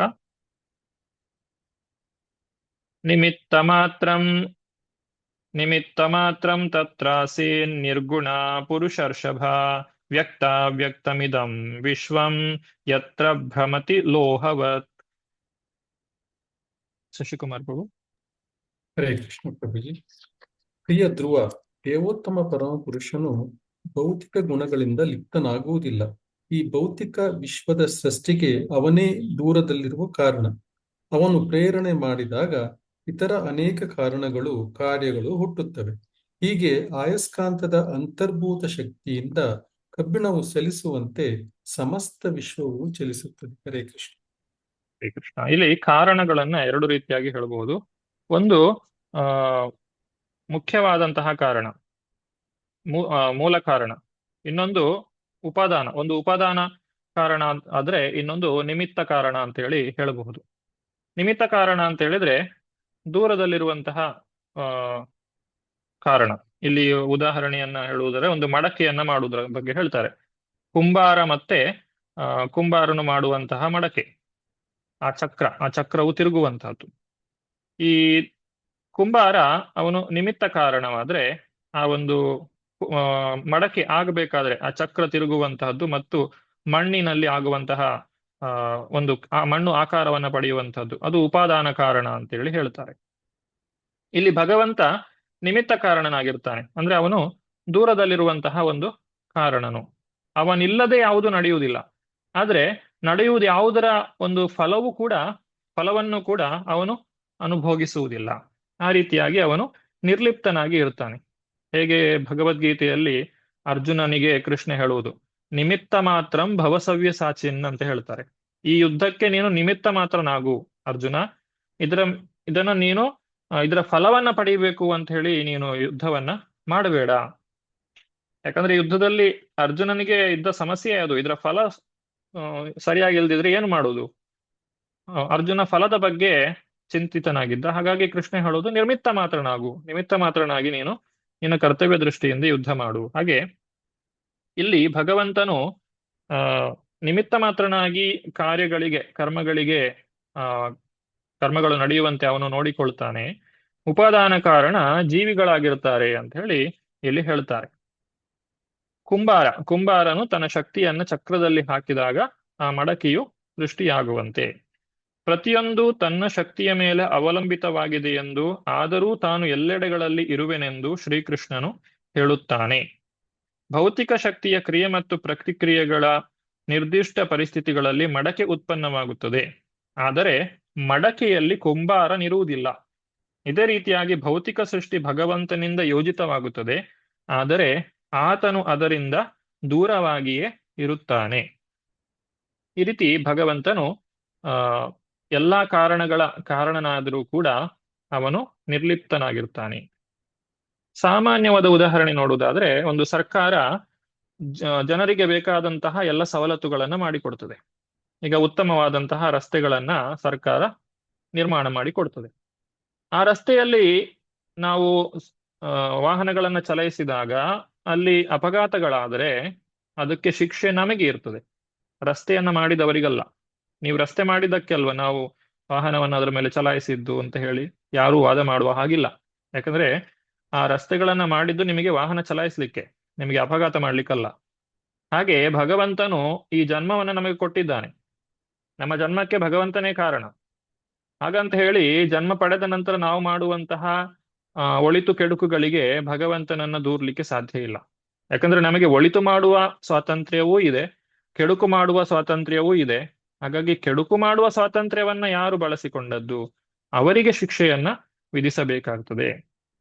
ಈ ರೀತಿ ಈ ಒಂದು ಕರ್ಮದ ವಿಚಾರಗಳನ್ನ ಇಲ್ಲಿ ನಮಗೆ ತಿಳಿಸ್ತಾ ಇದ್ದಾರೆ. ಅನೇಕ ವಿದ್ವಾಂಸರು ಇದರ ಬಗ್ಗೆ ಬಹಳಷ್ಟು ತತ್ವಗಳನ್ನ ತಿಳಿಸಿದ್ದಾರೆ. ಇದನ್ನ ಭಾವಾರ್ಥದಲ್ಲಿ ಶ್ರೀಲ ಪ್ರಭುಪಾದರು ಬಹಳ ವಿಸ್ತಾರವಾಗಿ ವಿವರಿಸಿದ್ದಾರೆ. ಕೊನೆಯದಾಗಿ ಪ್ರಭುಪಾದರು ಹೇಳುವಂತಹದ್ದು, ನಿಮಿತ್ತ ಕಾರಣವಾಗ್ಲಿ ಅಥವಾ ಉಪದಾನ ಕಾರಣವಾಗ್ಲಿ ಎಲ್ಲದಕ್ಕೂ ಮೂಲ ಕಾರಣ ಭಗವಂತನೇ. ಯಾಕಂದ್ರೆ ಮಡಕೆಯನ್ನ ಮಾಡ್ಲಿಕ್ಕೆ ಬೇಕಾದಂತಹ ಕುಂಬಾರನನ್ನ ಸೃಷ್ಟಿ ಮಾಡಿದ್ದು ಭಗವಂತನೇ.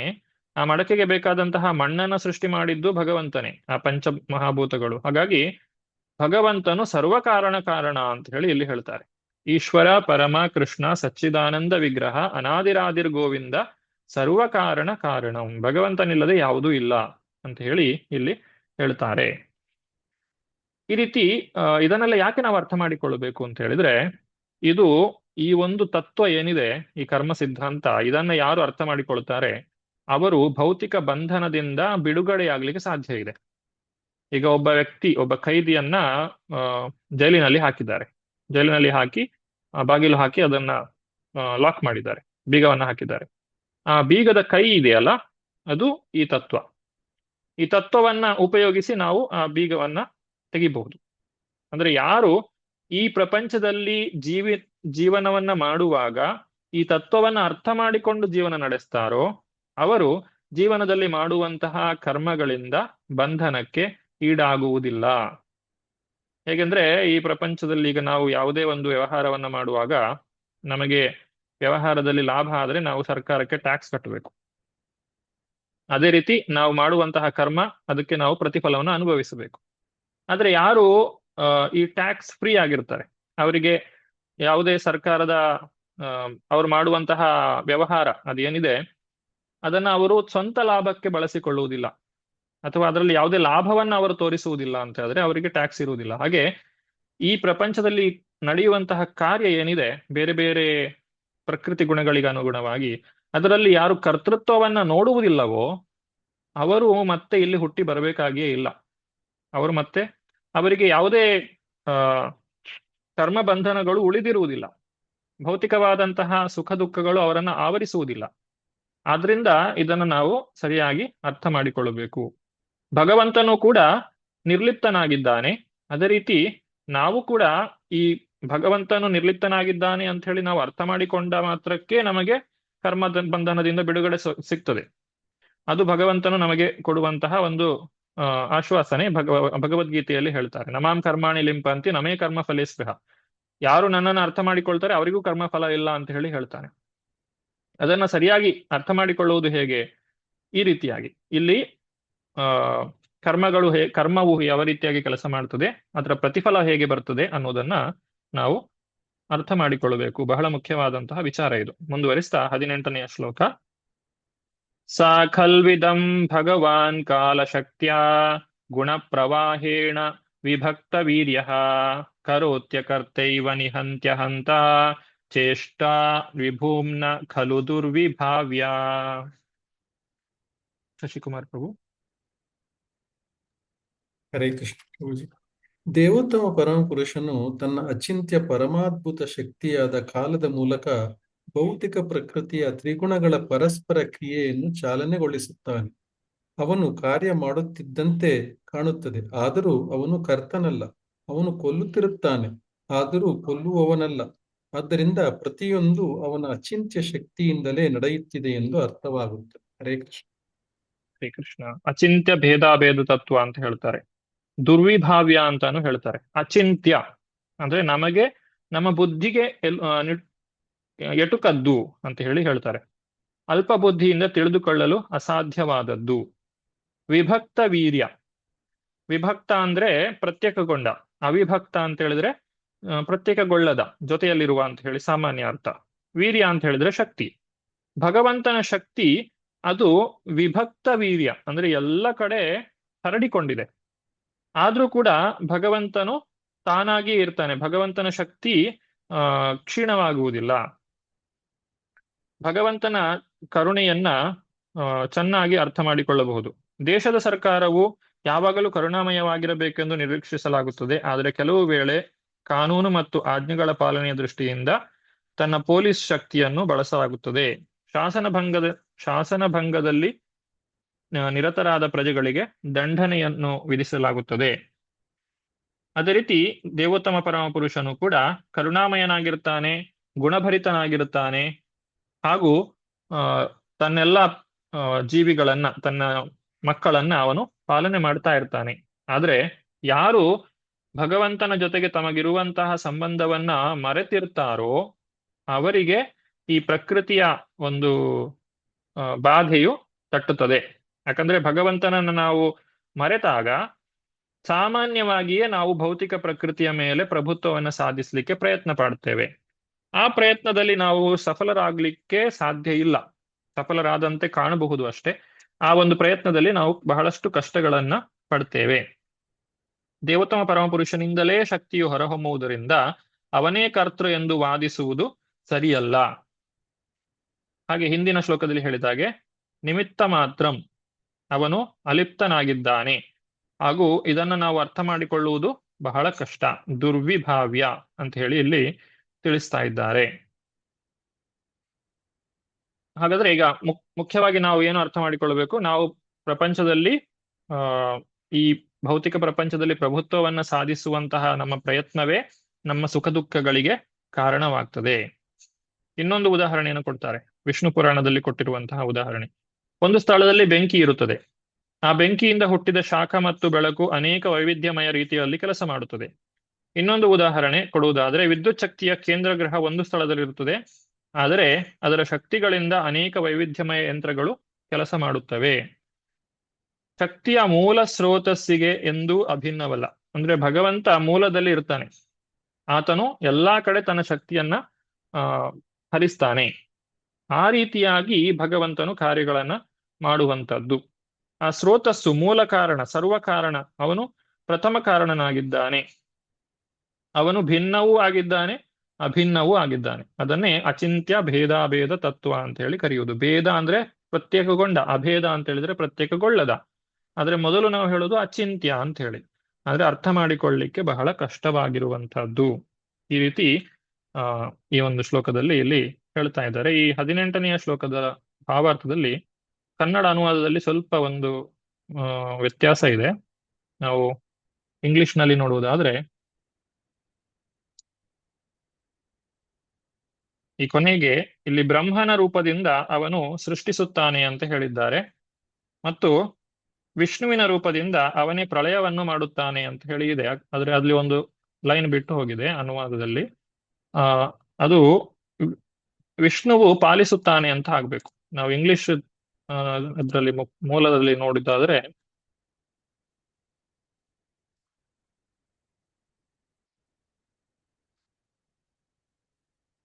ಇಲ್ಲಿ ನಾವು ನೋಡಬಹುದು, by his incarnation of Brahma he creates, as the incarnation of Vishnu he maintains, and by his incarnation of Shiva he also annihilates ಅಂತ ಹೇಳಿದ್ದಾರೆ. ಇಲ್ಲಿ ವಿಷ್ಣುವಿನ ರೂಪದಿಂದ ಪಾಲಿಸುತ್ತಾನೆ, ಶಿವನ ರೂಪದಿಂದ ಪ್ರಳಯವನ್ನ ಮಾಡುತ್ತಾನೆ ಅಂತ ಹೇಳಿ ಆಗಬೇಕಾಗಿದೆ. ಅಲ್ಲಿ ಒಂದು ಸಣ್ಣ ಒಂದು ಲೈನ್ ಬಿಟ್ಟು ಹೋಗಿದೆ ಅನುವಾದದಲ್ಲಿ. ಈ ರೀತಿ ಬ್ರಹ್ಮ, ವಿಷ್ಣು ಮತ್ತೆ ಶಿವ, ಮೂಲ ಸ್ರೋತಸ್ಸಾದ ಗರ್ಭೋತಕಶಾಹಿ ವಿಷ್ಣು ಯಾವಾಗಲೂ ಭೌತಿಕ ಪ್ರಕೃತಿಯ ಕ್ರಿಯೆ ಪ್ರತಿಕ್ರಿಯೆಗಳಿಂದ ದೂರವಾಗಿ ಇರುತ್ತಾರೆ ಅನ್ನೋದನ್ನ ನಾವಿಲ್ಲಿ ಅರ್ಥ ಮಾಡಿಕೊಳ್ಳಬೇಕು. ಮುಂದುವರಿಸ್ತಾ 19ನೆಯ ಶ್ಲೋಕ, 19ನೆಯ ಶ್ಲೋಕ.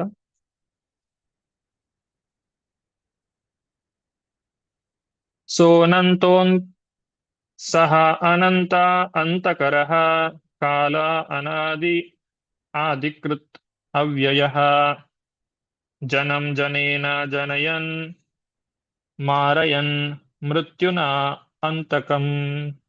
ಗಾಯತ್ರಿ ಮಾತಾಜಿ. ಹರೇ ಕೃಷ್ಣ. ನನ್ನ ಪ್ರಿಯ ಧ್ರುವನೇ, ದೇವೋತ್ತಮ ಪರಮಪುರುಷನು ಶಾಶ್ವತವಾಗಿ ಇರುವವನಾಗಿದ್ದು ಕೂಡ ಕಾಲದ ರೂಪದಲ್ಲಿ ಪ್ರತಿಯೊಂದರ ಸಂಹಾರಕನಾಗಿದ್ದಾನೆ. ಅವನು ಎಲ್ಲಕ್ಕೂ ಆದಿಯಾಗಿದ್ದರೂ ಅವನಿಗೆ ಆದಿ ಇಲ್ಲ. ಸಾಕಷ್ಟು ಕಾಲಾನಂತರ ಪ್ರತಿಯೊಂದು ವಸ್ತುವು ನಾಶವಾಗುವುದಾದರೂ ಅವನು ಅವ್ಯಯ. ತಂದೆಯ ಕರ್ತೃತ್ವದಿಂದ ಜೀವಿಗಳ ಸೃಷ್ಟಿಯಾಗುತ್ತವೆ ಹಾಗೂ ಮೃತ್ಯುವಿನ ಕ್ರಿಯೆಯಿಂದ ಅವುಗಳ ಸಂಹಾರವಾಗುತ್ತದೆ. ಆದರೆ ದೇವೋತ್ತಮ ಪರಮ ಪುರುಷನು ಅನುಸ್ಯೂತವಾಗಿ ಹುಟ್ಟು ಸಾವುಗಳಿಂದ ವಿಮುಕ್ತನಾಗಿರುತ್ತಾನೆ. ಹರೇ ಕೃಷ್ಣ ಪ್ರಭುಜಿ. ಹರೇ ಕೃಷ್ಣ. ಈ ರೀತಿ ಇದು ಇನ್ನೊಂದು ಉದಾಹರಣೆಯ ಮುಖಾಂತರವಾಗಿ ಇಲ್ಲಿ ಹೇಳ್ತಾ ಇರುವಂತದ್ದು ಸ್ಪರ್ಶಮಣಿಯ ಉದಾಹರಣೆಯನ್ನ ಹೇಳ್ತಾರೆ. ಅನೇಕ ಬಹುಮೂಲ್ಯ ರತ್ನಗಳನ್ನು, ವಜ್ರಗಳನ್ನು ಸೃಷ್ಟಿಸಿದರೂ ಆ ಸ್ಪರ್ಶಮಣಿಯ ಸಾಮರ್ಥ್ಯ ಯಾವತ್ತೂ ಕಡಿಮೆಯಾಗುವುದಿಲ್ಲ. ಹಾಗೆ ಬಹಳಷ್ಟು ಸಲ ಸೃಷ್ಟಿಯಾಗ್ತದೆ, ಪಾಲನೆ ಮತ್ತು ವಿನಾಶ ಆಗ್ತಾ ಇರ್ತದೆ. ಆದರೆ ಭಗವಂತನು ನಿರ್ಲಿಪ್ತನಾಗಿ ಇರ್ತಾನೆ, ಅವನ ಸಾಮರ್ಥ್ಯ ಯಾವತ್ತೂ ಕೂಡ ಕಡಿಮೆ ಆಗುವುದಿಲ್ಲ. ಬ್ರಹ್ಮನು ಸೃಷ್ಟಿ ಮಾಡ್ತಾನೆ, ಆದರೆ ಬ್ರಹ್ಮನನ್ನು ಸೃಷ್ಟಿ ಮಾಡುವುದು ಭಗವಂತನೇ ಆಗಿದ್ದಾನೆ.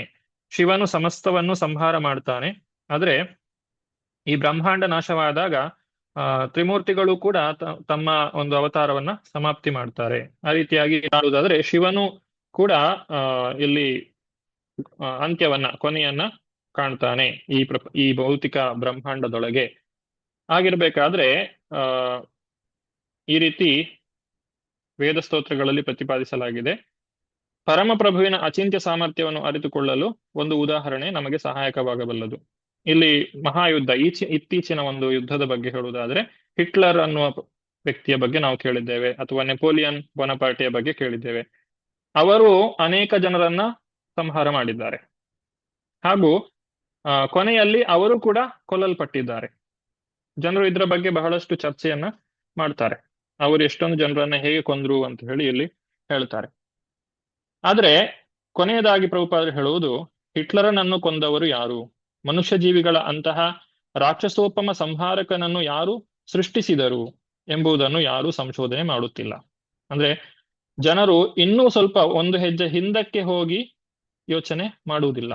ಅಂತಹ ರಾಕ್ಷಸರು ಯಾಕೆ ಹುಟ್ಟಿ ಬಂದ್ರು, ಅವರು ಯಾಕೆ ಇಷ್ಟೊಂದು ಜನರನ್ನ ಸಂಹಾರ ಮಾಡಿದ್ರು, ಇದನ್ನ ಜನರು ತಿಳಿಸುವುದಿಲ್ಲ. ಅಂದ್ರೆ ಮೂಲ ಕಾರಣಕ್ಕೆ ಯಾರೂ ಹೋಗ್ತಾ ಇಲ್ಲ, ಕಾರಣನಾದ ಕೃಷ್ಣನ ಬಗ್ಗೆ ಅವರು ಯೋಚನೆ ಮಾಡ್ತಾ ಇಲ್ಲ ಅಂತ ಹೇಳಿ ಹೇಳ್ತಾರೆ. ಭಕ್ತರು ಜಗತ್ತಿನ ಕ್ಷಣಿಕ ಇತಿಹಾಸದ ಅಧ್ಯಯನದಲ್ಲಿ ಆಸಕ್ತರಾಗಿರುವುದಿಲ್ಲ.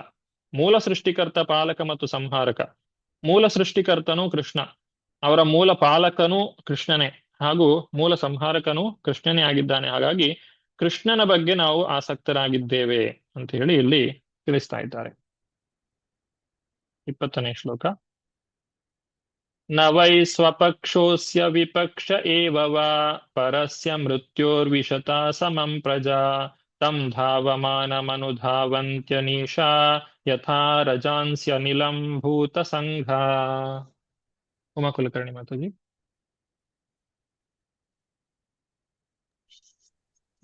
ಹರೇ ಕೃಷ್ಣ ಪ್ರಭುಜಿ. ಅನುವಾದ ಪ್ರಭುಪಾದಿಂದ ಪ್ರತಿಪಾದಿಸಿದೆ. ದೇವೋತ್ತಮ ಪರಮ ಪುರುಷನು ತನ್ನ ಶಾಶ್ವತ ಕಾಲಭೂಮಿಕೆಯಲ್ಲಿ ಭೌತ ಪ್ರಪಂಚದಲ್ಲಿ ಉಪಸ್ಥಿತನಾಗಿದ್ದು ಪ್ರತಿಯೊಬ್ಬನ ಬಗೆಗೂ ಸಮಭಾವನಾಗಿರುತ್ತಾನೆ. ಯಾರೂ ಅವನ ಮಿತ್ರರಲ್ಲ, ಯಾರೂ ಅವನ ಶತ್ರುಗಳಲ್ಲ. ಕಾಲಭೂತದ ವ್ಯಕ್ತಿಯೊಳಗೆ ಪ್ರತಿಯೊಬ್ಬನೂ ತನ್ನ ಕರ್ಮದ ಎಂದರೆ ಕಾಮ್ಯ ಕರ್ಮಗಳ ಪರಿಣಾಮವಾಗಿ ಆನಂದಿಸುತ್ತಾನೆ ಅಥವಾ ದುಃಖಿಸುತ್ತಾನೆ. ಗಾಳಿಯು ಬೀಸಿದಾಗ ಧೂಳಿನ ಸಣ್ಣ ಕಣಗಳು ಹಾರುವಂತೆ ತನ್ನ ನಿರ್ದಿಷ್ಟ ಕರ್ಮಕ್ಕೆ ಅನುಸಾರವಾಗಿ ಪ್ರತಿಯೊಬ್ಬನೂ ಭೌತಿಕ ಜೀವನದಲ್ಲಿ ದುಃಖಿಸುತ್ತಾನೆ ಅಥವಾ ಆನಂದಿಸುತ್ತಾನೆ. ಹರೇ ಕೃಷ್ಣ ಪ್ರಭುಜಿ. ಹರೇ ಕೃಷ್ಣ. ಭಗವಂತನು ಎಲ್ಲರಿಗೂ ಸಮಾನನಾಗಿದ್ದಾನೆ. ಸಮೋಹಂ ಸರ್ವಭೂತಾನಂ ಅಂತ ಹೇಳ್ತಾರೆ. ನಾವು ಪಡುವಂತಹ ಯಾತನೆ ಆಗಿರ್ಬೋದು ಅಥವಾ ಸುಖವಾಗಿರ್ಬೋದು, ಅದಕ್ಕೆ ಭಗವಂತನು ಹೊಣೆಗಾರನಲ್ಲ. ಎಲ್ಲರಿಗೂ ಸಮಾನವಾದಂತಹ ಅವಕಾಶವನ್ನ ಕೊಡ್ತಾನೆ. ಹೇಗೆ ಸೂರ್ಯನು ಉದಯಿಸಿದಾಗ ಎಲ್ಲರಿಗೂ ಸರಿಯಾಗಿ ಸಮಾನವಾಗಿ ಆ ಒಂದು ಬೆಳಕನ್ನ ಆತನು ನೀಡ್ತಾನೆ. ಆ ರೀತಿಯಾಗಿ ಇಲ್ಲಿ ಭಾವಾರ್ಥ ಶ್ರೀಲ ಪ್ರಭುಪಾದರು ವಿವರಿಸ್ತಾ ಇದ್ದಾರೆ. ಪರಮೋಚ್ಚ ನಿಯಂತ್ರುವಿನಿಂದ ನಾವು ಸ್ವತಂತ್ರರೆಂದು ಅವರು ಘೋಷಿಸಿಕೊಂಡ ಕೂಡಲೇ ಅವರು ತಮಗೆ ಸಾಧ್ಯವಿದ್ದಷ್ಟು ತಮ್ಮ ಅದೃಷ್ಟವನ್ನು ಪರೀಕ್ಷಿಸಿಕೊಳ್ಳಲಿ ಎಂದು ಅವರನ್ನು ಈ ಭೌತಿಕ ಪ್ರಪಂಚದಲ್ಲಿ ಹಾಕಲಾಗುತ್ತದೆ. ಈ ರೀತಿ ಜನರು ತಮ್ಮ ಕರ್ಮವನ್ನು ತಾವೇ ಸೃಷ್ಟಿ ಮಾಡಿಕೊಳ್ತಾರೆ. 21ನೇ ಶ್ಲೋಕ. ಆಯುಷೋಪಚಯಂ ಜಂತೋ ತಥೈರ್ವೋಪಚಯಂ ವಿಭು ಉಭಾಭ್ಯಾಂ ರಹಿತಾ ಸ್ವಸ್ಥೋ ದುಸ್ತಸ್ಯ ವಿದಧಾತ್ಯಸೌ. ವರದ ಮಾತಾಜಿ.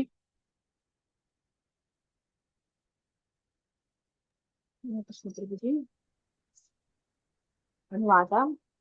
ದೇವೋತ್ತಮ ಪರಮ ಪುರುಷನು ತನ್ನ ಶಾಶ್ವತ ಕಾಲಭೂಮಿಕೆಯಲ್ಲಿ 20ನೇ ಶ್ಲೋಕ ಅಲ್ವಾ ಪ್ರಭುಜಿ? 21.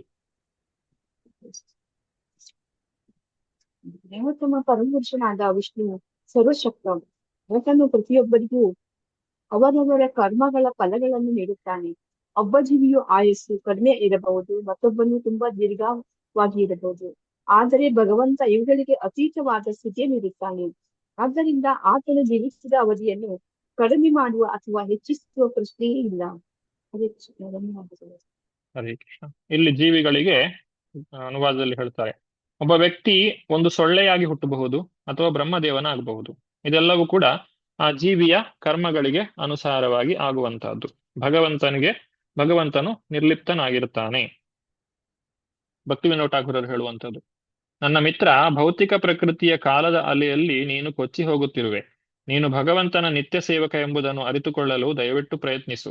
ಆಮೇಲೆ ಪ್ರತಿಯೊಂದೂ ನಿಂತು ನೀನು ಶಾಶ್ವತವಾಗಿ ಸಂತುಷ್ಟನಾಗಿರುವೆ. ನಿನ್ನ ಕಷ್ಟ ಸುಖಗಳೆಲ್ಲ ದೂರವಾಗಿ, ಅಂದ್ರೆ ಸುಖವೂ ಕೂಡ, ಭೌತಿಕವಾದ ಸುಖವೂ ಕೂಡ ದೂರವಾಗಿ ನೀನು ಶಾಶ್ವತವಾಗಿ ಸಂತುಷ್ಟನಾಗ್ಲಿಕ್ಕೆ ಸಾಧ್ಯ ಇದೆ ಅಂತ ಹೇಳಿ ಭಕ್ತಿವಿನೋದ ಠಾಕೂರರು ತಿಳಿಸ್ತಾ ಇದ್ದಾರೆ.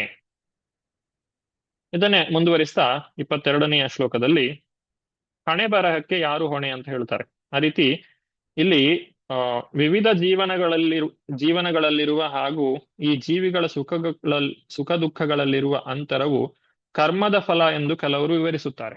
ಈಗ ನನಗೆ ಯಾಕೆ ಇಷ್ಟೊಂದು ಜೀವನದಲ್ಲಿ ಕಷ್ಟ ಬರ್ತಾ ಇದೆ ಅಂತ ಹೇಳಿದ್ರೆ, ಒಬ್ರು ಹೇಳ್ಬೋದು ಅದು ನಿಮ್ಮ ಕರ್ಮದ ಫಲ ಅಂತ ಹೇಳ್ಬೋದು.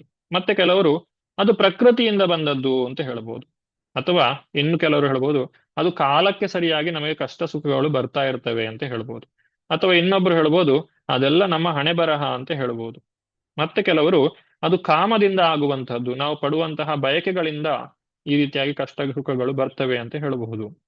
ಈ ರೀತಿ ಬೇರೆ ಬೇರೆ ರೀತಿಯಾಗಿ ಜನರು ಮಾತನಾಡಿಕೊಳ್ಳುವುದನ್ನ ಈ 22ನೇ ಶ್ಲೋಕದಲ್ಲಿ ಹೇಳ್ತಾರೆ. ಕೇಚಿತ್ ಕರ್ಮ ವದಂತ್ಯೇನಂ. ಮೊದಲನೇದಾಗಿ ಕಷ್ಟದ ಸುಖಗಳಿಗೆ ಕರ್ಮ ಫಲ. ನಾನು ಹಿಂದೆ ಏನೋ ತಪ್ಪು ಮಾಡಿದ್ದೆ ಹಿಂದಿನ ಜನ್ಮದಲ್ಲಿ, ಅದಕ್ಕೆ ಈಗ ಕಷ್ಟ ಬರ್ತಾ ಇದೆ.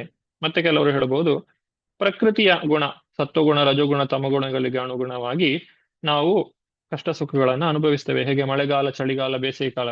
ಮಳೆಗಾಲ ಬಂದ್ರೆ ಒಂದು ರೀತಿ ಕಷ್ಟ, ಒಂದು ರೀತಿ ಸುಖ, ಅಥವಾ ಚಳಿಗಾಲ ಬಂದ್ರೆ ಇನ್ನೊಂದು ರೀತಿಯಾದಂತಹ ಅನುಭವ, ಅಥವಾ ಸೆಕೆಗಾಲದಲ್ಲಿ ಎಲ್ಲದರಲ್ಲಿಯೂ ಸುಖ ದುಃಖಗಳು ಇದ್ದೇ ಇರ್ತವೆ. ಮತ್ತೆ ಕೆಲವರು ಹೇಳಬಹುದು ಅದು ನಮ್ಮ ಹಣೆ ಬರಹ, ಏನು ಮಾಡ್ಲಿಕ್ಕೆ ಆಗುದಿಲ್ಲ. ಅಥವಾ ಕಾಮದಿಂದ ನಾನು ಏನನ್ನೋ ಬಯಸಿದ್ದೆ, ಆ ಬಯಕೆಯ ಕಾರಣಕ್ಕಾಗಿ ನನಗೆ ಈ ರೀತಿಯಾಗಿ ಆಗಿದೆ, ನಾನು ಒಳ್ಳೆಯ ಬಯಕೆಗಳನ್ನ ಇಟ್ಕೊಂಡಿಲ್ಲ, ಆ ರೀತಿಯಾಗಿ ಹೇಳಬಹುದು. ಹಾಗಾದ್ರೆ ಇದಕ್ಕೆ ನಿಜವಾದ ಸರಿಯಾದಂತಹ ಉತ್ತರ ಯಾವುದು? ಇಷ್ಟೊಂದು ತತ್ವಜ್ಞಾನಿಗಳು ಹೇಳಿದಂತಹ ಮಾತುಗಳಲ್ಲಿ ಅಂತ ಕೇಳುವುದಾದ್ರೆ, ಇಲ್ಲಿ ಪ್ರಭುಪಾದರು ಒಂದೊಂದೇ ವಿಚಾರಗಳನ್ನ ಹೇಳ್ತಾರೆ. ಅನೇಕ ಪ್ರಕಾರವಾದ ದಾರ್ಶನಿಕರಿದ್ದಾರೆ, ಮೀಮಾಂಸಕರು, ನಾಸ್ತಿಕರು, ಖಗೋಳಶಾಸ್ತ್ರಜ್ಞರು, ಕಾಮ ಪ್ರಧಾನ್ಯವಾದಿಗಳು, ಇವರೆಲ್ಲ ಬೇರೆ ಬೇರೆ ರೀತಿಯಾದಂತಹ ವಾದಗಳನ್ನ ವಿವರಿಸ್ತಾರೆ. ಅದರಲ್ಲಿ ಒಂದು ವಿಚಾರವನ್ನು ಹೇಳ್ತಾರೆ, ಇಲ್ಲಿ ಕಾಮ ಪ್ರಧಾನ್ಯರು ಆಸೆಯೇ ದುಃಖಕ್ಕೆ ಮೂಲ ಅಂತ ಹೇಳ್ತಾರೆ. ಆಸೆಯೇ ಸರ್ವಕ್ಕೂ ಮೂಲ. ಒಳ್ಳೆಯದನ್ನ ಆಸೆ ಪಟ್ರೆ ಒಳ್ಳೆಯದು ಸಿಗ್ತದೆ, ಕೆಟ್ಟದನ್ನ ಆಸೆ ಪಟ್ರೆ ಕೆಟ್ಟದ್ದು ಸಿಗ್ತದೆ, ಅಥವಾ ಕೆಟ್ಟ ರೀತಿಯಲ್ಲಿ ಆಸೆ ಪಟ್ರೆ ಕೆಟ್ಟದ್ದು ದೊರಕ್ತದೆ ಅಂತ ಹೇಳಬಹುದು. ಹಾಗಂತ ಹೇಳಿ ಆಸೆಯನ್ನ ತ್ಯಾಗ ಮಾಡಬೇಕು ಅನ್ನುವಂಥವರು ಇದ್ದಾರೆ. ಎಲ್ಲ ಆಸೆಗಳನ್ನು ಬಿಟ್ಟು ಬಿಡಿ ಸುಖವಾಗಿರ್ತೀರಾ ಅಂತ ಹೇಳಿ. ಆದ್ರೆ ಆಸೆಗಳನ್ನ ತ್ಯಾಗ ಮಾಡ್ಲಿಕ್ಕೆ ಸಾಧ್ಯ ಇಲ್ಲ. ಆದ್ರೆ ಆಸೆಯನ್ನ ಶುದ್ಧೀಕರಿಸಬೇಕು, ತನ್ನ ಆಸೆಯನ್ನ ತಿರುಗಿಸಬೇಕೆಂದು ಉಪದೇಶಿಸುತ್ತಾರೆ. ದೇವೋತ್ತಮ ಪರಮಪುರುಷನ ಸೇವೆಯಲ್ಲಿ ನಾವು ನಮ್ಮ ಬಯಕೆಯನ್ನ ಬಳಸಬೇಕು. ಹಾಗೆ ಭೌತಿಕ ಕಲ್ಮಶದಿಂದ ನಾವು ವಿಮುಕ್ತರಾಗಬಹುದು. ಕೊನೆಯದಾಗಿ ಹೇಳೋದು, ಸರಿಯಾದ ವಿವರಣೆ ಏನೆಂದರೆ, ಇದು ಸರಿಯಾಗಿ ಕೇಳಿಸ್ಕೊಳ್ಳಿ, ನಾವು ಭಗವಂತನ ನಿತ್ಯ ಸೇವಕರು. ಈ ಸಂಬಂಧವನ್ನು ಮರೆತ ಕೂಡಲೇ ನಾವು ಈ ಭೌತಿಕ ಪ್ರಪಂಚದೊಳಕ್ಕೆ ಎಸೆಯಲ್ಪಡುತ್ತೇವೆ. ಅಲ್ಲಿ ನಾವು ಬೇರೆ ಬೇರೆ ಚಟುವಟಿಕೆಗಳನ್ನು ಮಾಡಿ ಅವುಗಳ ಫಲವಾಗಿ ಸುಖಿಸುತ್ತೇವೆ ಅಥವಾ ದುಃಖಿಸುತ್ತೇವೆ. ಆಸೆಯಿಂದ ನಾವು ಈ ಭೌತಿಕ ಪ್ರಪಂಚದೊಳಗೆ ಸೆಳೆಯಲ್ಪಡುತ್ತೇವೆ. ಈ ಆಸೆಗಳನ್ನು ನಾವು ಪರಿಶುದ್ಧಗೊಳಿಸಿ ಭಗವಂತನ ಸೇವೆಯಲ್ಲಿ ಉಪಯೋಗಿಸಬಹುದು. ಆಗ ವಿಭಿನ್ನ ರೂಪ ಮತ್ತು ಸ್ಥಿತಿಗಳಲ್ಲಿ ಈ ವಿಶ್ವದಲ್ಲಿ ಅಲೆದಾಡುವ ನಮ್ಮ ರೋಗ ಕೊನೆಗೊಳ್ಳುತ್ತದೆ. ಇದು ಈ ಎಲ್ಲ ಪ್ರಶ್ನೆಗೆ ಒಂದೇ ಮಾತಲ್ಲಿ ಹೇಳಿರುವಂತಹ ಉತ್ತರ. ಮುಂದುವರಿಸ್ತಾ 23ನೆಯ ಶ್ಲೋಕ. ಭಗವಂತನು ಲೋಕೋತ್ತರ ಪರಮ ಸತ್ಯನು ಅಸಮರ್ಪಕವಾದ ಐಂದ್ರಿಕ ಯತ್ನದ ಅರಿವಿಗಾಗಲಿ ಸಾಕ್ಷಾತ್ ಅನುಭವಕ್ಕಾಗಲಿ ಎಂದು ಗೋಚರನಾಗುವುದಿಲ್ಲ. ಪೂರ್ಣ ಭೌತಿಕ ಶಕ್ತಿಯಂತಹ ನಾನಾ ಪ್ರಕಾರದ ಶಕ್ತಿಗಳಿಗೆ ಆತನು ಪ್ರಭು. ಅವನ ಯೋಜನೆಯನ್ನಾಗಲಿ ಕಾರ್ಯಗಳನ್ನಾಗಲಿ ಯಾರೂ ಅರಿಯಲಾರರು. ಆತನು ಎಲ್ಲ ಕಾರಣಗಳ ಮೂಲ ಕಾರಣನಾದರೂ ಮಾನಸಿಕ ಊಹಾತ್ಮಕ ಚಿಂತನೆಗಳಿಂದ ಯಾರೂ ಅವನನ್ನು ತಿಳಿಯಲಾರರು ಎಂದು ತೀರ್ಮಾನಿಸಬೇಕಾಗಬಹುದು. ನಾವು ಸ್ವಲ್ಪ ಮಟ್ಟಿಗೆ ಭಗವಂತನ ಬಗ್ಗೆ, ಕರ್ಮದ ಬಗ್ಗೆ, ಪ್ರಪಂಚದ ಬಗ್ಗೆ ಇಲ್ಲಿಯವರೆಗೆ ತಿಳಿದುಕೊಂಡಿದ್ದೇವೆ ಅಂತ ಹೇಳಿ ನಾವು ಅಂದುಕೊಂಡಿರಬಹುದು. ಆದ್ರೆ ಭಗವಂತನ ಬಗ್ಗೆ ಸಂಪೂರ್ಣವಾಗಿ ತಿಳಿದುಕೊಳ್ಳುವಂತಹದ್ದು ಸಾಧ್ಯ ಇಲ್ಲ. ಇದನ್ನ ಕೂಪಮಂಡೂಕ ನ್ಯಾಯ ಅಂತ ಹೇಳ್ತಾರೆ. ಒಂದು ಬಾವಿಯಲ್ಲಿರುವಂತಹ ಕಪ್ಪೆಗೆ ಸಾಗರದ ಆಳ ಅಗಲಗಳನ್ನ ವಿವರಿಸಲಿಕ್ಕೆ ಸಾಧ್ಯ ಆಗುವುದಿಲ್ಲ. ಈ ಕಥೆಯನ್ನ ನೀವು ಕೇಳಿರಬಹುದು. ಒಂದು ಕಪ್ಪೆ, ಬಾವಿಯಲ್ಲಿರುವಂತಹ ಕಪ್ಪೆ, ಬಾವಿಗೆ ಸಾಗರದಿಂದ ಒಂದು ಕಪ್ಪೆ ಬರ್ತದೆ. ಆ ಸಾಗರದಿಂದ ಬಂದಂತಹ ಕಪ್ಪೆ ಈ ಬಾವಿಯಲ್ಲಿರುವಂತಹ ಕಪ್ಪೆಗೆ ವಿವರಿಸ್ತದೆ, ಸಾಗರ ಅಂದ್ರೆ ಎಷ್ಟು ದೊಡ್ಡದಿದೆ ಅಂತ ಹೇಳಿ. ಆಗ ಬಾವಿಯ ಕಪ್ಪೆ ಹೇಳ್ತದೆ, ಸಾಗರ ಅನ್ನುವಂಥದ್ದು ನನ್ನ ಬಾವಿಯ 2 ಪಟ್ಟು ದೊಡ್ಡದಿರಬಹುದಾ ಅಂತ ಕೇಳ್ತದೆ.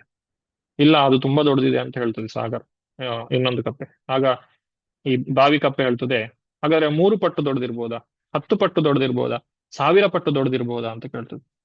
ನೀವು 1000 ಅಲ್ಲ 1,00,000 ಪಟ್ಟು ಅಂತ ಹೇಳಿದ್ರು ಸಾಗರಕ್ಕೆ ಹೋಲಿಸಿದ್ರೆ ಬಾವಿಯ ಒಂದು ಗಾತ್ರ ಚಿಕ್ಕದು. ಯಾಕಂದ್ರೆ ಇಡೀ ಭೂಮಿಯಲ್ಲಿ 4/3 ಪಟ್ಟು ಇರುವಂತದ್ದು ನೀರು, ಉಳಿದ ಒಂದು ಸ್ವಲ್ಪ ಭಾಗ, ಕಾಲು ಭಾಗ ಮಾತ್ರ ಭೂಮಿ ಇರುವಂತದ್ದು.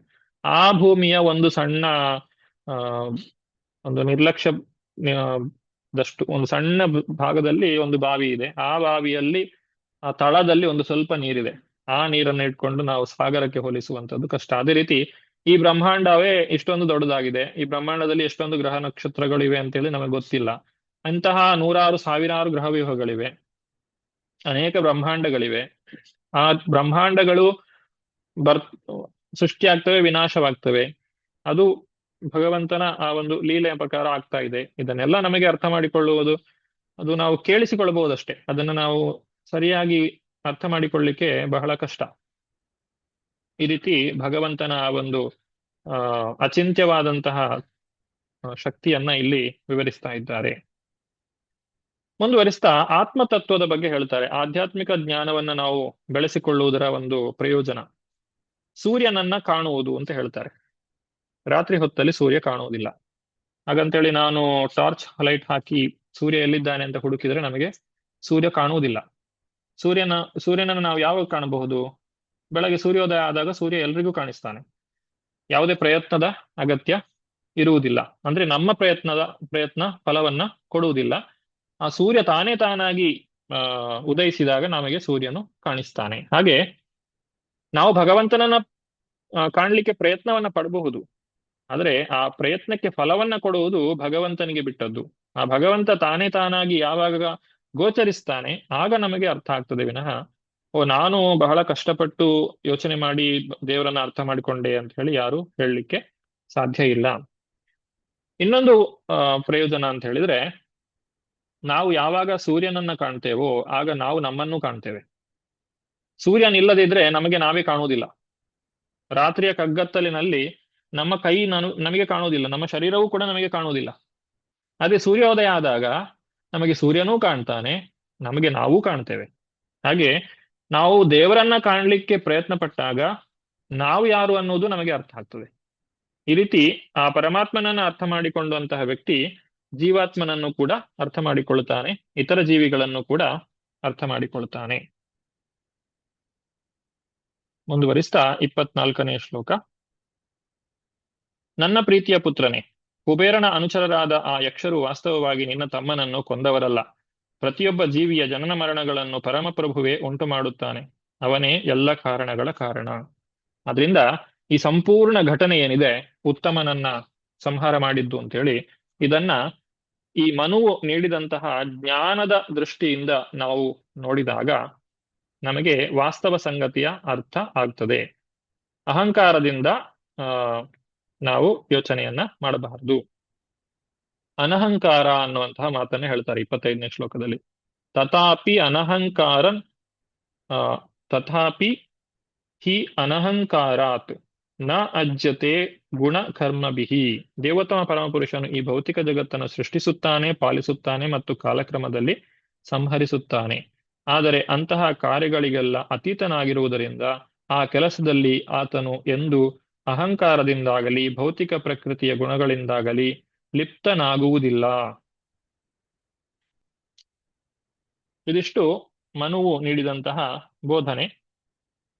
ಇನ್ನು ಮುಂದುವರಿಸ್ತಾ, ದೇವೋತ್ತಮ ಪರಮಪುರುಷನು ಎಲ್ಲ ಜೀವಿಗಳ ಅಂತರ್ಯಾಮಿ ಪರಮಾತ್ಮನಾಗಿದ್ದಾನೆ. ಅವನೇ ಎಲ್ಲರ ನಿಯಂತ್ರಕ ಮತ್ತು ಪಾಲಕ.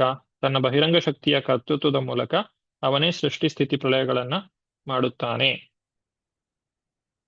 ಕೊನೆಯದಾಗಿ ಧ್ರುವನಿಗೆ ಕೆಲವೊಂದು ಬುದ್ಧಿ ಮಾತುಗಳನ್ನ ಧ್ರುವ ಮಹಾರಾಜನು ಹೇಳ್ತಾನೆ. ಮುಖ್ಯವಾಗಿ ಇಲ್ಲಿ ಕುಬೇರ, ಯಕ್ಷರ ಅಧಿಪತಿ, ಆತನಿಗೆ ಒಂದು ಸಿಟ್ಟು ಬರುವ ರೀತಿಯಲ್ಲಿ ನೀನು ನಡೆದುಕೊಳ್ಳಬೇಡ. ನೀನು ಬಹಳಷ್ಟು ಕಷ್ಟಪಟ್ಟು ತಪಸ್ಸನ್ನ ಮಾಡಿದ್ದೀಯ. ನಿನ್ನ ಮಲತಾಯಿಯ ಮಾತನ್ನ ಕೇಳಿ 5 ವರ್ಷದ ಪ್ರಾಯ ಇರುವಾಗಲೇ ಯೋಗ ಸಾಧನೆಯನ್ನ ಮಾಡಿ ಭಗವಂತನನ್ನ ಸಾಕ್ಷಾತ್ಕರಿಸಿಕೊಂಡಿದ್ದೀಯ. 28ನೇ ಶ್ಲೋಕದಲ್ಲಿ ಹೇಳ್ತಾರೆ, ಯಾ ಪಂಚವರ್ಷೋ ಜನನೀಂ ತ್ವಾಂ ವಿಹಾಯ ಮಾತು ಸಪತ್ನ್ಯಾ ವಚಸಾ ಭಿನ್ನ ಮರ್ಮ ವನಂ ಗತಸ್ತಾಪಸ ಪ್ರತ್ಯಗಕ್ಷ ಮಾರಾಧ್ಯ ಲೇಭೆ ಮೂರ್ಧಿ ಪದಂ ತ್ರಿಲೋಕ್ಯ. ಭಗವಂತನನ್ನ ನೀನು ಸಾಕ್ಷಾತ್ಕಾರ ಮಾಡಿಕೊಂಡಿದ್ದೀಯಾ. ಆದ್ರಿಂದ ನಿನ್ನ ಈಗಿನ ಸ್ಥಾನವನ್ನು ನೀನು ಅರ್ಥ ಮಾಡಿಕೋ. ದಯವಿಟ್ಟು ಅಕ್ಷರ ಬ್ರಹ್ಮನಾದ ಪರಮಪುರುಷನ ಕಡೆಗೆ ನಿನ್ನ ಗಮನವನ್ನು ಹರಿಸು. ನಿನ್ನ ಮೂಲ ಸ್ಥಾನದಿಂದ ದೇವೋತ್ತಮ ಪರಮಪುರುಷನನ್ನು ಎದುರಿಗೇ ನೋಡು. ಹಾಗೆ ಆತ್ಮ ಸಾಕ್ಷಾತ್ಕಾರದಿಂದ ನೀನು ಈ ಭೌತಿಕ ಭೇದವನ್ನೆಲ್ಲ ಕೇವಲ ಕ್ಷಣಿಕ ಎಂದು ಕಾಣುತ್ತೀಯೇ. ಇದು ಹಿಂದೆ ನೋಡಿದ ಹಾಗೆ ಆ ಒಂದು ಉತ್ತಮಾಧಿಕಾರಿಯ ದೃಷ್ಟಿಯಲ್ಲಿ ನೀನು ಈ ಪ್ರಪಂಚವನ್ನ ನೋಡು ಅಂತ ಹೇಳಿ ಇಲ್ಲಿ ಹೇಳ್ತಾ ಇದ್ದಾರೆ. ಹಾಗಾಗಿ ನಿನ್ನ ಮೂಲ ಸ್ಥಾನವನ್ನು ಪುನಃ ಪಡೆದುಕೊಂಡು ಸಮಸ್ತ ಆನಂದದ ಸರ್ವಶಕ್ತ ನಿಧಿಯಾದ ಸಮಸ್ತ ಜೀವಿಗಳ ಅಂತರ್ಯಾಮಿ ಪರಮಾತ್ಮನಾದ ಪರಮಪ್ರಭುವಿಗೆ ಸೇವೆಯನ್ನು ಸಲ್ಲಿಸು. ಆಗ ನಾನು ನನ್ನದು ಎಂಬ ಭ್ರಮಾತ್ಮಕ ಜೀವನ ಜ್ಞಾನವನ್ನು ಬಹಳ ಬೇಗ ಮರೆತು ಬಿಡುವೆ. ಕೇವಲ ಧ್ರುವನಿಗೆ ಹೇಳುವಂತಹ ಮಾತಲ್ಲ, ಇದು ನಮಗೆಲ್ಲರಿಗೂ ಮನುವು ನೀಡ್ತಾ ಇರುವಂತಹ ಉಪದೇಶವಾಗಿದೆ. ನನ್ನ ಪ್ರಿಯ ದೊರೆಯೇ, ನಾನು ನಿನಗೆ ಹೇಳಿದುದನ್ನು ಸ್ವಲ್ಪ ವಿಚಾರಿಸು. ಅದು ರೋಗಕ್ಕೆ ಔಷಧದ ಉಪಚಾರದಂತೆ ವರ್ತಿಸುತ್ತದೆ. ನಿನ್ನ ಕೋಪವನ್ನು ನಿಯಂತ್ರಿಸು, ಏಕೆಂದರೆ ಆಧ್ಯಾತ್ಮಿಕ ಸಾಕ್ಷಾತ್ಕಾರದ ಮಾರ್ಗದಲ್ಲಿ ಕೋಪವೇ ಪ್ರಮುಖ ಶತ್ರು. ನಿನಗೆ ಮಂಗಳವಾಗಲೆಂದು ನಾನು ಬಯಸುತ್ತೇನೆ. ದಯವಿಟ್ಟು ನನ್ನ ಉಪದೇಶವನ್ನು ಅನುಸರಿಸು. ಮೋಕ್ಷವನ್ನು ಬಯಸುವವನು ಕೋಪವಶವನಾಗಬಾರದು, ಏಕೆಂದರೆ ಕೋಪದಿಂದ ಉದ್ದೀಪಿತನಾದಾಗ ವ್ಯಕ್ತಿಯು ಇತರರ ಭಯಕ್ಕೆ ಮೂಲ ಕಾರಣನಾಗುತ್ತಾನೆ. ಯಾರಾದರೂ ಸಿಟ್ಟು ಮಾಡ್ಕೊಂಡಿದ್ರೆ ನಮಗೆ ಅವರನ್ನು ನೋಡುವಾಗ ಭಯವಾಗ್ತದೆ. ಈ ರೀತಿ ಬೇರೆಯವರಲ್ಲಿ ಉದ್ವೇಗವನ್ನ ನಾವು ಸೃಷ್ಟಿ ಮಾಡಬಹುದು.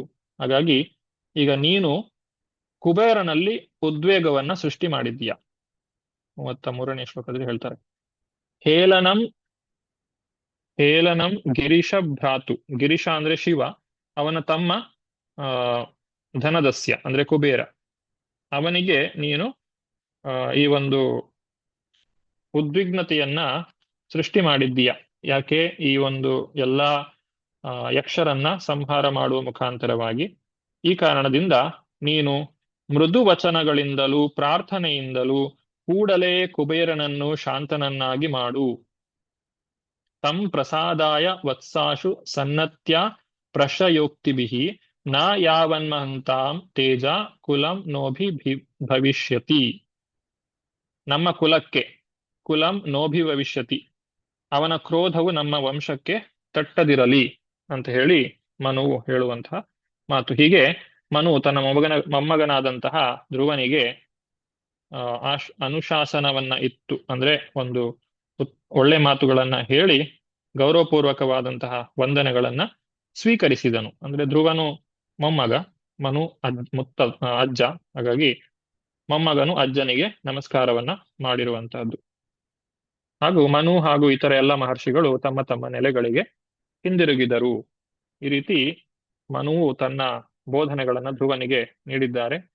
ಮುಂದೆ ಧ್ರುವನು ಯುದ್ಧವನ್ನ ನಿಲ್ಲಿಸ್ತಾನೆ. ಹಾಗೂ ಕುಬೇರನು ಕೂಡ ಧ್ರುವನಲ್ಲಿ ಬಂದು ಮಾತನಾಡ್ತಾನೆ. ಆದ್ರೆ ಕುಬೇರನಿಗೆ ಸ್ವಲ್ಪವೂ ಕೂಡ ಸಿಟ್ಟಿಲ್ಲ. ಆ ಒಂದು ಕುಬೇರನ ಒಂದು ಮನಸ್ಥಿತಿಯನ್ನ ನಾವು ಮುಂದಿನ ಅಧ್ಯಾಯದಲ್ಲಿ ನೋಡ್ತೇವೆ. ನೀನೇ ಎಲ್ಲರನ್ನು ಸಂಹಾರ ಮಾಡಿದೆ ಅಂತ ಹೇಳಿ ಸಿಟ್ಟಿನಿಂದ ಅವನಿಗೆ ಬೈಯುವುದಾಗ್ಲಿ, ಇದು ಯಾವುದನ್ನು ಕೂಡ ಕುಬೇರ ಮಾಡುವುದಿಲ್ಲ. ಕುಬೇರನ ವ್ಯವಹಾರವೇ ಬೇರೆ ರೀತಿಯಲ್ಲಿರ್ತದೆ.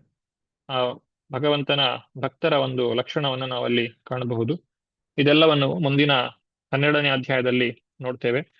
ಧ್ರುವ ಮಹಾರಾಜನು ಭಗವಂತನ ಧಾಮಕ್ಕೆ ತೆರಳಿದ ವಿಚಾರವನ್ನ ನಾವು ಈ 12ನೇ ಅಧ್ಯಾಯದಲ್ಲಿ ತಿಳಿದುಕೊಳ್ಳಿಕ್ಕಿದ್ದೇವೆ.